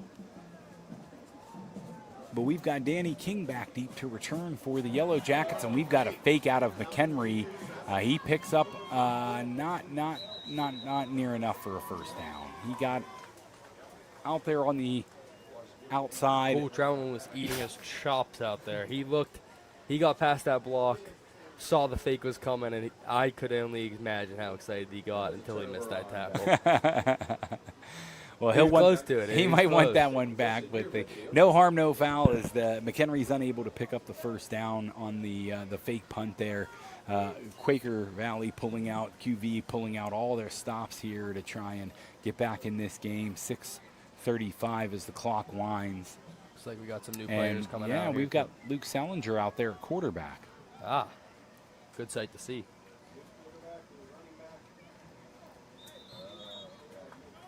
And Salinger's handoff goes to Paxton Senni. Paxton picks up a few yards running between the tackles there. Both hands on the football. Had to have been the directive from the sideline as Paxton Senni comes in. Get both hands on that ball as you run. The underclassmen getting an opportunity here. And as we know, this underclassmen line, I've seen pretty much all of them in body rep. So I know they're big. I know they're strong. I know they could hold their own just as well as that varsity line. The motion on the formation, and Luke Salinger is going to keep it himself. Maybe not on that play. Yeah, there's a TFL on the other side of the field now. Number 50 jumping in, Paul Chapazora for the Quaker Valley. Getting the tackle. That's going to be 3rd down and 10 for the Yellowjackets. Call coming in from the Yellowjackets on the far sideline. We've got a few other Yellowjackets getting an opportunity in there. I see Cannon Wisniewski, younger brother to Madden Wisniewski, out there on the field as well at in the wide receiver position. I see Aiden Alcorn out there. Salinger looking to throw, and he does. Oh, just off the hands of Alcorn, unable to bring it in. He had 1st down yardage if he's able to make the catch, but the pass falls incomplete, and that's going to bring up 4th down. I also saw number 15, Caden Patterson, out there, the motion man on that for 3rd down play. Patterson with a big defensive play last week for a turnover on defense when he got the opportunity. He stepped up big on defense. We'll see following this punt if we get some other underclassmen an opportunity again. Judah Thompson back for the Yellowjackets, the punt. Pega is the up man. Barker the gunner. Opposite side of the field. I think that's maybe Pamebo on the opposite side of the field is the other gunner. Delay of game against the Yellowjackets is going to give Judah Thompson a little bit more room.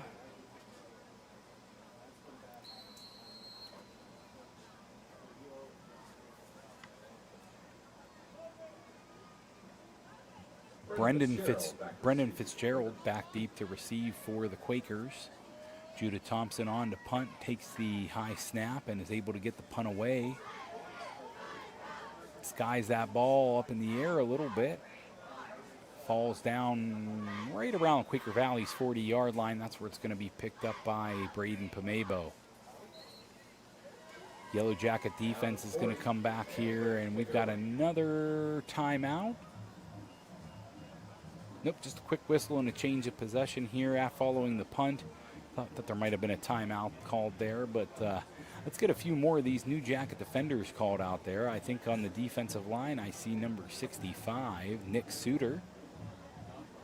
See Nick Suter in the gym quite a bit in the offseason, getting ready to step up when given opportunities. Andrew Rufner, the sophomore out there, number 61. See a number 6, Alex Kladitis, out there as well. Number 44, Gabriel Lichtenfels getting an opportunity to play. Gabe Lichtenfels, if you get an opportunity in the spring and you want to see a really great lacrosse player, go watch Gabe Lichtenfels play some lacrosse. Number 1, Brendan Fitzgerald is the ball carrier for Quaker Valley. He picks up a few on the play, but brought down by the Jacket defenders. No harm there. Number 58 for the Jackets out there, Hunter France, getting an opportunity to play. Number 25, Eli Prose out there at corner. Aiden Alcorn and Cannon Wisniewski make up our safeties. Caden Patterson, the near side cornerback. Tackle's going to be made on the play by number 44, Gabe Lichtenfels. Lichtenfels makes the tackle after a short pickup. 3rd down and about 3, maybe a long three for the Quaker Valley here.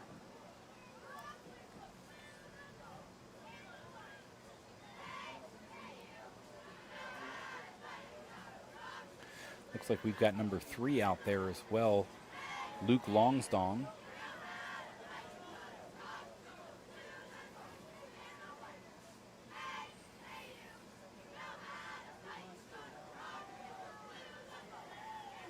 Tackle made by a host of Yellow Jacket defenders there. I see quite a few folks popping up from the pile there. Number 65, Nick Suter, was at the bottom of it. He was certainly in on the tackle. Number 58 in on the stop. Hunter France as well. 4th and 3. I believe Paxton Senny was in there. I saw him flying over top of that pile. I believe he actually may have been the one to bring the ball carrier down ultimately in that one. But made sure we go in to get some of those underclassmen who are getting an opportunity to play tonight. Make sure we give them a shout. These guys have all played fantastic football. They never get an opportunity to play enough, and they're all going to be given an opportunity to step up at some point, and we're excited to see these guys play. Here comes number 44 screaming across the field. The quarterback Barr is able to tiptoe along the sidelines there and get out of bounds. He was being chased by Gabe Lichtenfels. Gabe had some speed there. Just did not, maybe a little bit to learn on the angles, the tackling angles there. Lichtenfels sprinted across the field, but I think he let some of his lacrosse mind Get to him there. No, well, it went into the back of his head, so to speak. He knows the angles. The kid runs at angles all the time in lacrosse. He was just he was getting straight football rage. He was chasing a guy, just wanting to hit him. It wasn't. Penalty is declined against the defense. It'll be a 1st down and 10. Ball spotted at the 40-yard line for Quaker Valley, and Quaker Valley still has a few of their varsity starters out there still. I see quarterback Barr still under center. We've also got Ty Popowich out there. I see Benedict coming back on the field as well. So that's the end of the game. that's going to be that actually will be the end of the game. That was the last snap there. Thank you so much, everyone, for tuning in with us tonight. Jackson, I want to hear from you. I mean, there is no question. Offensive player of the game, Amos Glenn, impresses us every week. And tonight, the defensive player of the game, I hadn't given it a ton of thought as to who. I think I have an answer. Well, let me hear. I think for the first time ever, it might not be Wade Batoshnak, even though I think he still deserves it just because I think he deserves it every week. He's the greatest player on this team. Although, this week, Luke Sellinger played out of his mind, I think. Yeah, Luke, I think, certainly smaller player. Yeah, and he had a bunch of tremendously great plays tonight. I still think Wade, is going to get my player of the game. We can split that between Sellinger and Patoshnak on defense. Amos Glenn is our offensive player of the game. Thank you for tuning in to High Top Sports for Yellowjackets and Quaker Valley. Your Freeport Yellowjackets come out on top 42-7. Thanks for tuning in. I'm Bob Booterbaugh alongside Jackson Booterbaugh. And thank you again. Good night.